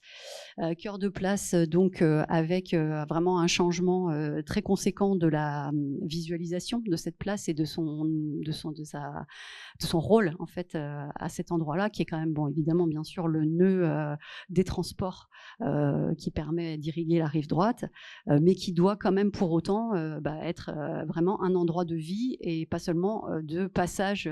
Je dépasse largement moi alors donc. et pourtant vous aviez déjà défloré pas mal. Voilà, place Stalingrad, vous voyez avec des travaux qui sur le cœur de place qui vont se dérouler de septembre 25 à début 2027. Là, on comprend toujours les plantations dans les dates qu'on vous met, sachant que les plantations, elles se font pas n'importe quand, évidemment, c'est comme dans vos jardins, et que parfois, on peut finir des travaux de voirie à un moment qui n'est pas du tout approprié pour les plantations, et donc revenir plus tard pour planter. Donc ça peut aussi parfois être... c'est parfois nécessaire de l'expliquer, parce que c'est pas forcément bien compréhensible de voir que tout est terminé, qu'on arrête, et que en fait, les plantations, elles sont pas là. Oui, si c'est pas encore le mois de novembre, on plante pas, en fait. Voilà, et un projet qui nous tient beaucoup à cœur aussi, le projet des allées de serre. Alors, projet des allées de serre qui est fondamental pour nous parce qu'on est sur un espace public qui a connu son histoire et qui le quartier a beaucoup changé bien sûr dans les années 2000, mais un espace public quand même pas très attractif malheureusement. Alors qui avait fait l'objet d'un premier travail dans le cadre du budget participatif, mais du coup un petit projet, puisque les projets du budget participatif sont limités à 300 000 €, si je me rappelle bien, et donc qui avait permis d'installer effectivement des petits équipements, boulodrome, etc., sur un des îlots de la place. Et là, donc, le projet, vraiment, vous le voyez, c'est devenu un projet vraiment de forêt, en fait, mais en gardant, donc dans la séquence qu'on voit en haut ici, en gardant justement tout ce qui avait été apporté par le projet de budget participatif. Et le marché aussi, bien sûr, le petit marché qui existe déjà, qu'on va pouvoir mettre dans un cadre plus agréable, tout simplement. Et donc, tout ça fait partie, vous le voyez, les quais, la place Stalingrad, les allées de serre, ça nous fait un réseau, en fait, de continuité, en fait, ombragée, qui est là pour vous permettre d'être plus dans un cadre de vie plus agréable, et puis de pouvoir utiliser par exemple ces îlots des allées de serre qui seront beaucoup plus agréables à fréquenter et dans lesquels on pourra aller se rafraîchir, notamment en plein été quand il fait très chaud. Aujourd'hui, vous n'y allez pas, je pense que c'est pas possible, on grille sur place, donc voilà. Et qui nous permettent en plus de planter quand même 135 arbres et de rejoindre aussi le bout de Bastide-Niel. Donc ça fait tout un réseau et la Brasaling, dont pour l'instant on avance un peu moins vite, mais en tout cas c'est vraiment l'idée d'aller sur ce réseau maillé où demain, et toute la ville est conçue comme ça aujourd'hui, où demain on va essayer d'avoir des points de pause comme ça où on peut rester à l'ombre, où on peut se poser avec du mobilier urbain, des bancs, des assises, ou même des transats. On en a sur Calix-Camel et dans d'autres endroits à Bordeaux. C'est ça aujourd'hui, comme ça qu'on travaille les projets et on continuera autant que possible et autant qu'on a la capacité de le faire. Et c'est un écran noir parce que c'est le boulevard Joliot-Curie. Tout à fait. Donc juste introduire et on lance la vidéo après. Tout à fait. Donc dernier sujet très très très fondamental. Ouais, il y a une petite musique, mais ouais. Non, je vais pas chanter. Dernier projet sur lequel on voulait mettre l'accent, il y en a plein d'autres hein, sur votre quartier, c'est le projet Joliot-Curie Entre-deux-Mers. Donc là, c'est les boulevards, hein, vraiment très, très... voilà, la voiture aujourd'hui. Hein, c'est un projet qui est pensé dans le cadre du projet de requalification de la Benauge et qui a été demandé par l'ANRU. Donc c'est un projet auquel on est très très attaché. On va requalifier donc tout le boulevard Joliot-Curie sur Bordeaux et en lien avec ce nom, le boulevard de l'Entre-deux-Mers, donc qui finit sur Bordeaux aussi. Donc vraiment l'angle, vous allez voir donc la vidéo animation 3D. Ouais, donc voilà, c'est l'image de synthèse bien sûr, hein, c'est là dans ce dans quoi on se projette et qui serait plutôt en 2027 voilà, on va logiquement. Merci, Voilà. merci Karine et Didier. On vous lance la vidéo. On va pas la mettre en entière parce qu'on a déjà bien dépassé. Mais voilà. Ça arrive, c'est normal. On entend là? Oui. On va présenter que le début de la vidéo, celle qui se passe à Bordeaux. Le reste de la vidéo se passe sur d'autres communes. Vous connaissez aujourd'hui le langage. Alors là, c'est vraiment un langage autoroutier. Donc évidemment, vous imaginez bien que ce projet n'a pas été conçu à notre arrivée. Le travail qu'on a fait, ça a été d'orienter les projets.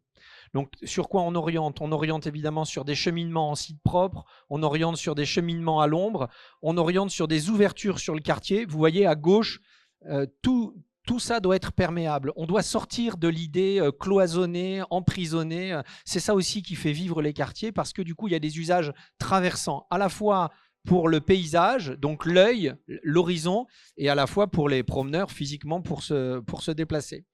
Évidemment, on privilégie aussi les transports publics. Donc là, on l'aperçoit pas, on l'aperçoit plus sur cette image, mais il faut aussi que les bus soient en site propre. À Bordeaux, aujourd'hui, on a plusieurs lignes où il est plus rapide de voyager en bus que de voyager en voiture.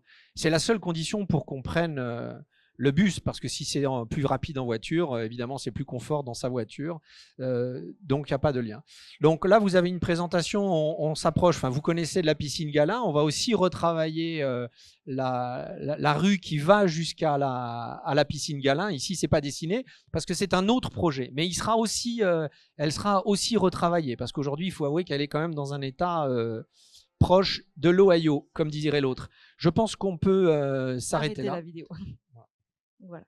Donc on aurait pu dire 1000 autres choses, à la fois en plus de ce que vous venez de voir et sur chaque projet pour vous parler de l'orientation qu'on prend en termes d'urbanisme sur chaque projet. Mais ces orientations qu'on se fixe, un peu ces challenges, je ne sais pas comment il faut dire ça, mais autrement, mais qu'on se fixe, on arrive à les transformer, ces essais, que grâce aux équipes de Karine Gessner, qui se sont emparées de ces recommandations, de cette vision de l'aménagement de l'espace public. Et c'est grâce à eux qu'on a réussi à matérialiser ce qui nous paraissait être une vision un peu théorique en réalité. Donc c'est l'occasion, Karine, de vous remercier, vous et toutes vos équipes, bien entendu. Merci beaucoup. On a donc un peu dépassé le temps, mais on va quand même vous laisser le temps de parler, de vous exprimer et de poser toutes vos questions. On va faire comme tout à l'heure, on prendra 4 questions. Et on laissera Monsieur Jean-Jean, Madame Gessner répondre. Donc là, je vois qu'il y a déjà pas mal de questions. Est-ce que vous avez les micros? Oui, très bien. Donc monsieur. Concernant le quai des Champs, est-ce qu'il serait possible de limiter la circulation à 30 km/h? On en a déjà parlé avec Monsieur Jean-Jean. Est-ce qu'il y a du nouveau à ce propos? Deuxième question, par rapport au quai des Champs, on a un problème de décibels vis-à-vis des motos qui font énormément de bruit, particulièrement la nuit. Est-ce qu'il pourrait y avoir des contrôles limitant le bruit, qui est vraiment très très important? Merci. Merci beaucoup. Donc, une question sur les quais des Champs. Est-ce qu'il y a d'autres questions? Oui, Madame, ici. Bonsoir. Je redoute votre réponse, mais est-il vrai qu'il y a un projet de concertation concernant la réalisation d'un métro à Bordeaux? Merci, Madame. On va prendre Monsieur ici. Oui, Ma question est peut-être un petit peu à la limite du sujet. Le quartier Belvédère est en train de se remplir à la vitesse grand V actuellement avec les livraisons de logements. Je voulais savoir si vous prévoyez le déploiement de bornes pour déchets alimentaires, qui n'existent pas pour l'instant à ma connaissance. Merci. Madame derrière. Bonjour. Vous avez évoqué le projet des boulevards et on a vu qu'il s'arrêtait à la rue Pierre-Paris. On a actuellement sur la portion de la rue Galin qui va jusqu'à l'avenue Thiers un problème de pollution sonore et de vibration liée au passage des bus qui fait trembler les maisons, qui fait tomber les cadres dans les maisons. C'est un sujet qu'on a déjà évoqué, sauf que depuis depuis les travaux sur le pont, cette rue est beaucoup plus utilisée par les bus qui vont encore plus vite et qui sont plus gros que d'habitude. Donc, au lieu que ce sujet se soit amélioré, le sujet a empiré. C'est devenu avenue Galin, rue Galin. Oui, en fait, depuis qu'il y a des travaux sur le pont de Pierre, la rue Galin est utilisée pour dévier la ligne 16 et c'est l'enfer depuis dimanche. Merci. Alors, je vois qu'il y a d'autres questions. Ne vous inquiétez pas, vous aurez le temps pour les poser. On va d'abord faire un petit temps de réponse. Je vais très vite. Vous m'entendez? Oui, je vais très vite. Quai des Champs, 30 km/h. En fait, on a demandé à tous les maires adjoints de quartier de nous faire des propositions. Nous portons politiquement le passage à 30 km/h, mais pour l'instant, il faut attendre d'avoir l'agglomération de tous les quartiers et de toutes les rues qui restent passées à 30 km/h. En tout cas, c'est ce que nous défendons, comme d'ailleurs tout ce qui s'est fait grâce à vous, Quai des Champs. Contrôle de la nuit, on a demandé à la direction de la police municipale de mettre en œuvre, de faire en sorte que Bordeaux puisse candidater à que soit ville pilote pour le test des radars au bruit. C'est pas une technologie aujourd'hui qui fonctionne bien, sinon il y en aurait certainement déjà partout, mais en tout cas on candidate parce qu'on pense que nous c'est une vraie nuisance, la nuisance sonore. En parallèle de ça, on a pourvu, pour l'instant c'est une dizaine d'horodateurs, je sais pas comment ça s'appelle, sonomètres, pour mesurer la nuisance sonore avec notre partenaire qui installe les horodateurs. Il y a 2 villes en France qui l'ont fait, donc là aussi on s'est porté pilote.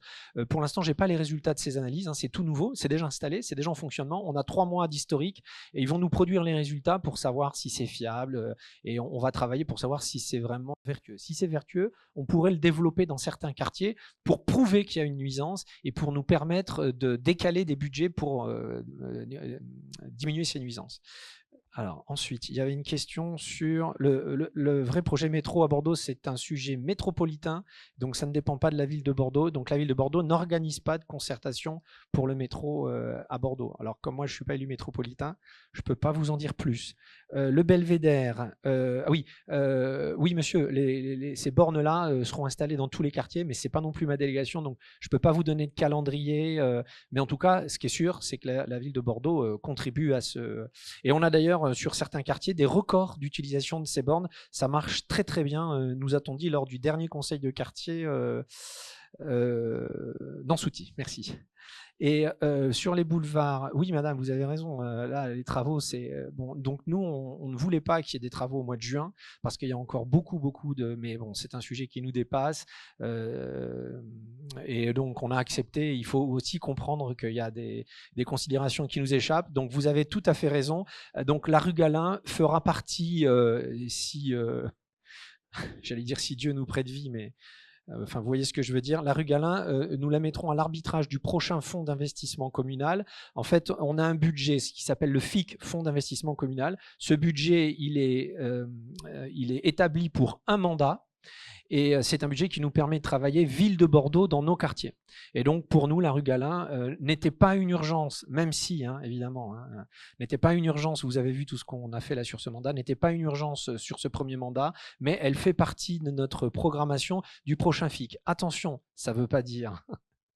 Je souris parce que je vais faire le politique, voter pour moi, mais non, mais ça ne veut pas dire que ça sera voté au prochain FIC, je ne le dis pas pour que vous votiez pour nous, hein, mais ça veut dire qu'au prochain FIC, il va y avoir plusieurs programmes, et donc ces programmes seront soumis à un arbitrage.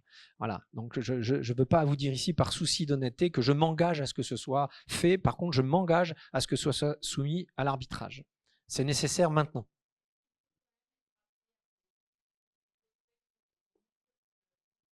Ok, très bien. Ben, ça, on le note.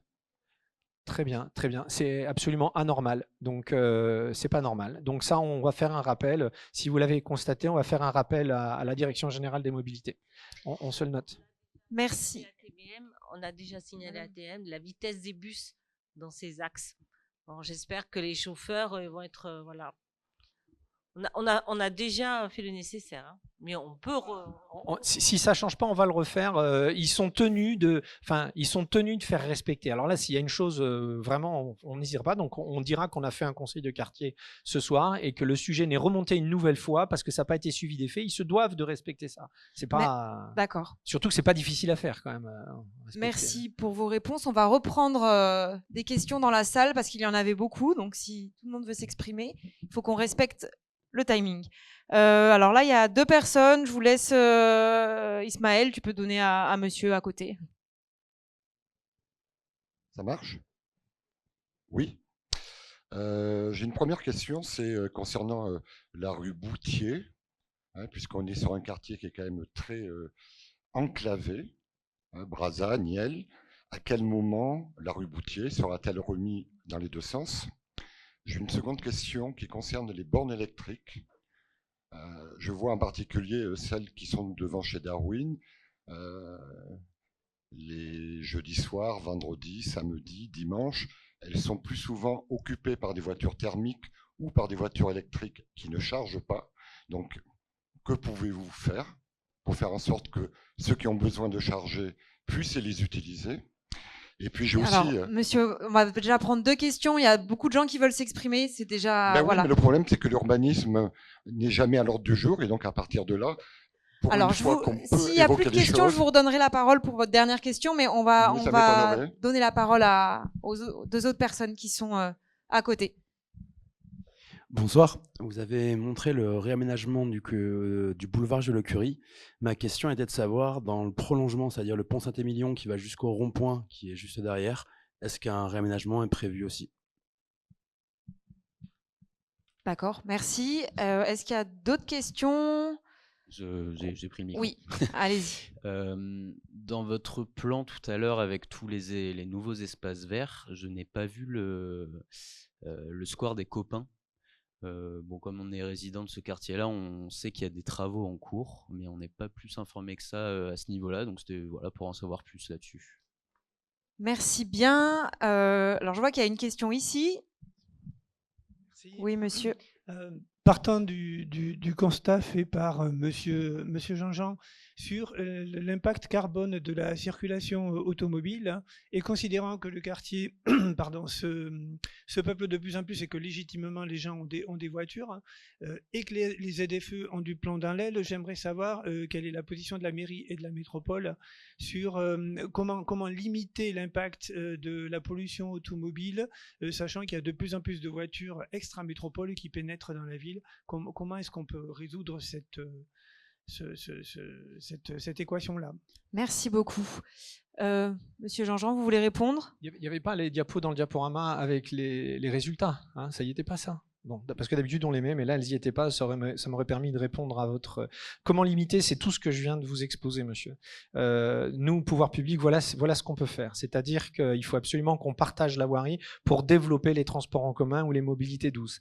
Donc tout le monde a pris conscience, c'est toujours pareil, hein, on trouvera toujours un uluberlu, mais tout le monde a pris conscience du dérèglement climatique aujourd'hui. Ça, je crois que c'est plus à remettre en jeu. D'autant qu'il tape plus à notre porte, mais qu'il est rentré chez nous. En revanche, ce qu'on doit faire, c'est que chacun, dans notre quotidien, on doit interroger nos pratiques. Et c'est vrai qu'il va falloir peut-être qu'on utilise moins la voiture. En l'occurrence, c'est déjà ce que les Bordelais et les Bordelaises ont commencé à faire. Donc, il y a une chute de trafic, alors je vous le dis de mémoire, mais qui est de 17% entre 2019 et 2024. Donc, il y a quand même 17% de voitures en moins. Dans le même temps, parce que sinon on me pose la question, il y a plus 5% de fréquentation piétonne entre 2023 et 2024. C'est-à-dire qu'on a réussi à faire diminuer la voiture, mais quand même à augmenter le trafic piéton. Et ça se traduit par un chiffre de pollution qui est de l'ordre de moins 35%. J'entends par pollution, là, uniquement le dioxyde d'azote, c'est-à-dire le polluant qui est marqueur du trafic automobile. Hein. Il n'y a pas que ça, il y a les particules fines, je ne détaille pas. Hein. Donc on s'aperçoit que quand même, c'est quelque chose qui fonctionne, et ça n'est pas que grâce à la commune, hein, c'est pas que grâce à nous, hein, le parc automobile change, donc forcément ça dépollue aussi, hein, donc je suis bien conscient de ça, je ne tire pas la couverture à moi. Ceci étant dit, évidemment l'action communale y contribue, c'est un peu ce que je vous ai fait voir là. Mais donc vous avez compris que ça ne passera pas que par la commune, mais aussi par nous. Je regrette évidemment ce qui se passe en ce moment sur la ZFE. Le square des copains, vous avez l'œil, comme c'est moi qui fais tout ce petit travail avec mes petits doigts et mon ordi là, c'est vrai que je l'ai pas mis, parce que c'est tout petit, ça se voit pas trop, et pourtant c'est très important. Donc oui, on y travaille et on va améliorer le square des copains. On en a parlé d'ailleurs avec l'association Galin, je crois qu'elle s'appelle. Le président 1, 2, 3 Galin peut-être. 1, 2, 3 Galin, hein, le président, je sais pas s'il est là, il était là à la dernière, c'est une présidente. Bon, alors un monsieur était là, on lui en a parlé. Donc peut-être que vous pouvez vous rapprocher de cet asso. On va travailler sur ce site. Boutier, je ne sais pas, monsieur. Quand est-ce que ce sera mis à de sens, mais on se le note pour pouvoir vous répondre. Par contre, il faudra vous signaler, je ne sais pas où vous êtes, pour qu'on puisse vous envoyer la réponse. Les bornes, places réservées, c'est un problème d'incivilité, je partage complètement. En dehors de faire passer la police municipale, on ne peut pas faire d'action particulière. C'est les gens qui se garent sur les pistes cyclables, c'est les gens qui se garent sur les voies bus, c'est les gens qui se garent sur les trottoirs. C'est inadmissible, malheureusement, voilà. Donc on ne s'avoue pas vaincu, hein, la police municipale a des fiches, et si vous avez par exemple au pied de chez vous une station qui est sans cesse squattée, il faut le signaler à votre mairie de quartier. Nous on fait une fiche et la police municipale passe. Alors attention, quand je dis ça, les gens me disent oui, moi je les vois jamais. Alors c'est vrai qu'ils passent pas pendant 24 heures stationnés, mais ils passent tous les jours. Alors souvent c'est les motos quand c'est loin ou quand c'est compliqué, ils passent, ils restent parfois un quart d'heure, ensuite ils repassent en fin d'après-midi, et du coup on les voit peu, mais ils sont quand même bien présents. Et le fait de venir comme ça pendant une semaine, si c'est plus compliqué pendant 15 jours tous les jours, ça réduit le problème, réduit pendant un temps, et après parfois ça revient, et là il faut renvoyer à nouveau et donc refaire une fiche. Belvédère, ah ben c'est tout. J'ai tout dit là, Le non pont Saint-Émilion, le réaménagement du pont Saint-Émilion. Et non, hein, Karine, vous confirmez? Non, pour l'instant, non, pour l'instant ça fait pas partie du programme. Il en reste toujours, hein. Il en reste toujours. Monsieur, Alors, il reste, peut-être, du coup on va voir si on va redonner la parole après, il n'y a pas de souci, mais est-ce qu'il y avait d'autres questions, d'autres personnes qui voulaient s'exprimer? Mesdames, oui, madame devant, je vous donnerai après la parole, madame.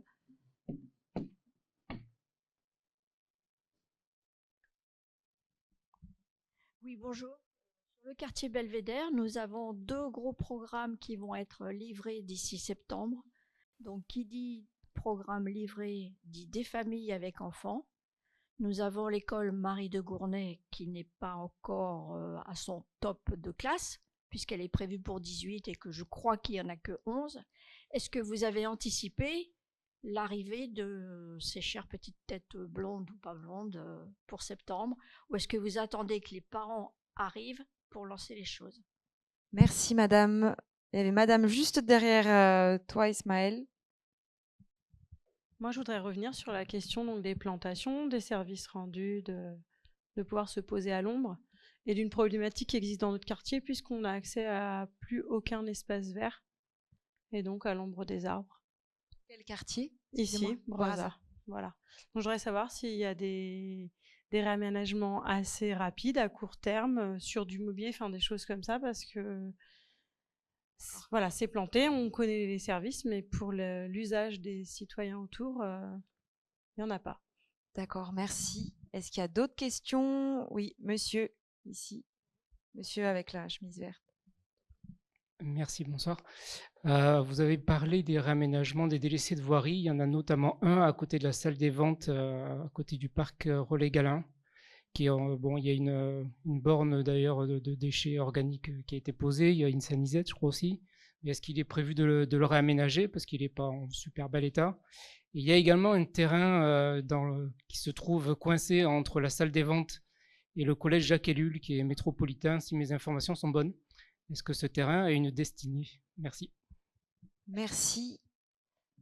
Alors, est-ce qu'il y a d'autres questions? Sinon, alors, je vois monsieur, et puis après, on redonnera la parole. Bonsoir. Oui, j'avais une question par rapport à la circulation des poids lourds sur les quais de rive droite. Je suis effaré par le nombre de camions bennes, notamment, qui passent sur les quais. Est-ce qu'ils ont l'autorisation, d'une part, ou est-ce que vous avez prévu d'interdire la circulation aux poids lourds sur les quais dans le cadre des réaménagements que vous programmez? On va prendre une dernière question, monsieur. Tout à l'heure, vous aviez une troisième question. Puis je pense qu'on aura le temps encore de prendre une dernière salve de questions après. Mais merci. Quid de la ferme urbaine du projet Marignan, qui n'a pas été cité? Et la deuxième chose, ça concerne, on va dire, la passerelle Saint-Jean. Vous avez parlé de mobilité. La gare Saint-Jean est en totale rénovation. Le quartier autour de la gare aussi, de l'autre côté. Ne serait-il pas possible, depuis la rive droite, de créer via la passerelle Saint-Jean un accès à la gare Saint-Jean depuis la rive droite, depuis Bordeaux-Bastide? Merci. Merci. Alors, là, on a déjà pas mal de questions, donc je vais vous laisser je vais peut-être pas répondre à tout seul. Hein. Belvédère. Alors, impact carbone, oui. Ça, on l'a dit. Belvédère. Alors, donc, je suis pas en charge de cette délégation-là. Je sais que Sylvie Schmitt travaille à anticiper. C'est pour ça que d'ailleurs l'école a été construite avec des classes supplémentaires. J'ose imaginer que tout ça. Ah, toi, tu sais. Oui, je peux répondre. Pour l'arrivée je pense que l'école Marie de Cournay va être juste aussi. En ce moment, il y a une recherche d'un autre foncier pour créer une autre école. Et en attendant, on a l'école qui est un peu plus loin sur les quais de la Souille, qui s'appelle l'école Franck Sanson, où qui ont de plus en plus les enfants, il y a moins d'enfants là, donc on va re-remplir cette école, délester un petit peu ce quartier vers cette école-là. Mais le problème, c'est le foncier. On est en train de chercher un foncier et c'est très compliqué parce que ça a été beaucoup vendu aux promoteurs. Mais il y a eu un manque d'anticipation sur le nombre de familles qui allaient arriver sur le quartier. Donc, on y réfléchit et les services de Sylvie Schmitt, ils travaillent beaucoup en ce moment avec Heure Atlantique. Voilà ce que je peux vous répondre. Bon, j'ai été chercher des infos pendant que Françoise vous parlait. Donc pour Marignan, c'est un projet privé. Donc là, j'ai pas trop d'informations, mais Ève Demange, qui est ici, qui est d'ailleurs de votre quartier et qui en plus suit la question des fermes urbaines, pourra vous en dire plus. Vous vous rapprochez d'elle tout à l'heure et elle prendra vos coordonnées. Sur accès limité de transition. Je comprends. Ah oui, si, c'est vous, madame, vous aviez un accès limité aux espaces verts, c'est ça? Ah oui, alors sur cela. Donc là, en fait, on fait un travail avec le projet Brasa, on va faire un travail de dépollution des sols de façon alors pas à 100%, parce que c'est pas nécessaire d'avoir un travail à 100%, pour pouvoir derrière aménager les espaces qui seront disponibles pour vous. Ah ben oui. Il y a des parties qui ne seront pas dépolluées. Donc ça, c'est peut-être, enfin, on ne peut pas jamais dire définitif. Hein. Il y a des parties qui ne seront pas dépolluées, c'est sûr, mais en revanche, il y a des parties qui seront, elles, dépolluées. En fait, si vous voulez, on travaille avec un système. Alors d'abord, que ce soit bien clair, comme en ce moment, on passe beaucoup à la télé à Bordeaux pour ces sujets-là, la pollution, ça n'est pas un choix d'ordre politique. La pollution, ce sont des réglementations avec des organismes indépendants qui contraignent les pouvoirs publics à agir de telle ou telle façon. Hein, déjà que ce soit bien clair, on est tenu de transmettre les résultats, on est tenu d'appliquer la réglementation, d'accord? Il n'y a aucun choix politique. Le seul choix politique, c'est quand on nous laisse le choix entre fermer ou ouvrir, sous condition de dépolluer, là il y a un choix politique. Et sur Brasa, on a fait le choix de dépolluer une partie pour la rendre accessible au public. Donc c'est des normes très compliquées et qui coûtent beaucoup d'argent, mais on va le faire. Je ne vais pas dans le détail, mais en effet... Ah non, il n'y a pas que ça. Dans l'espace public. Là, je ne parle même pas de la Brasaline, je parle dans l'espace public. Voilà. Ensuite, on est dans un quartier en construction et c'est vrai que là, c'est très compliqué. On a aussi une réflexion sur les ASL qu'on est en train de mener, dont on a aussi beaucoup parlé quand le maire est venu, d'ailleurs ici, je crois que sur le parvis de l'école, là, on en a beaucoup parlé. Donc là, on a un projet où il faut qu'on questionne ce système d'ASL et notamment pour travailler sur le coût que ça représente pour les habitants et pour aussi pouvoir en faire profiter. Donc ça répond à votre question. Les gens qui ne sont pas dans ces résidences-là, Donc voilà, délaissé de voirie, salle des ventes, donc ça, on se le note. Merci monsieur, j'évoquais le petit cardinal, c'est comme ça que le projet est né au petit cardinal. Ce que vous venez de dire, ça peut être tout à fait un travail qu'on se fixe donc dans le prochain fonds d'investissement communal. Aujourd'hui, il n'est pas prévu. Quant au terrain, là c'est pareil, c'est plus mon domaine, c'est chez Stéphane. Je crois qu'il y a un programme immobilier qui est prévu sur ce terrain, mais sur le terrain à côté de la salle des ventes. Mais donc pour l'instant, oui, à côté, voilà. La salle des ventes et le collège, il y a une parcelle, oui, ça appartient à Bordeaux Métropole et pour l'instant, hein, il n'y a pas de projet. Il y aura sûrement peut-être un projet, mais pour l'instant, il n'y a pas un projet. La circulation des poids lourds, aujourd'hui, on ne peut pas l'interdire sur cette rue qui a une dimension qui est faite pour ça.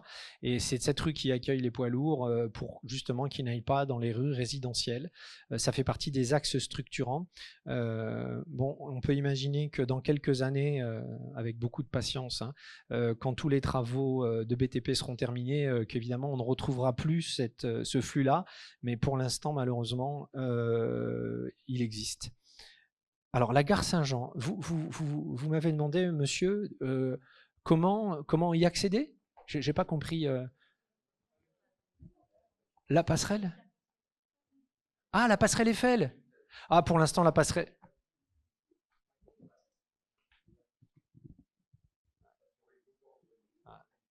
Ah, exactement.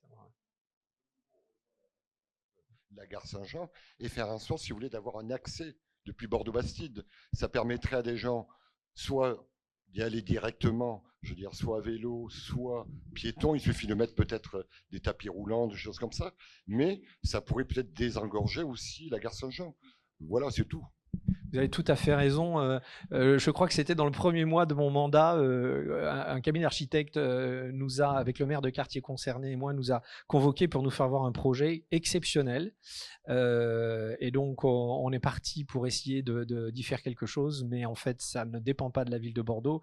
Et donc, j'ai, à mon niveau, élu ville de Bordeaux, aucun moyen d'action, à part le même que le vôtre, interpeller les élus concernés de la métropole.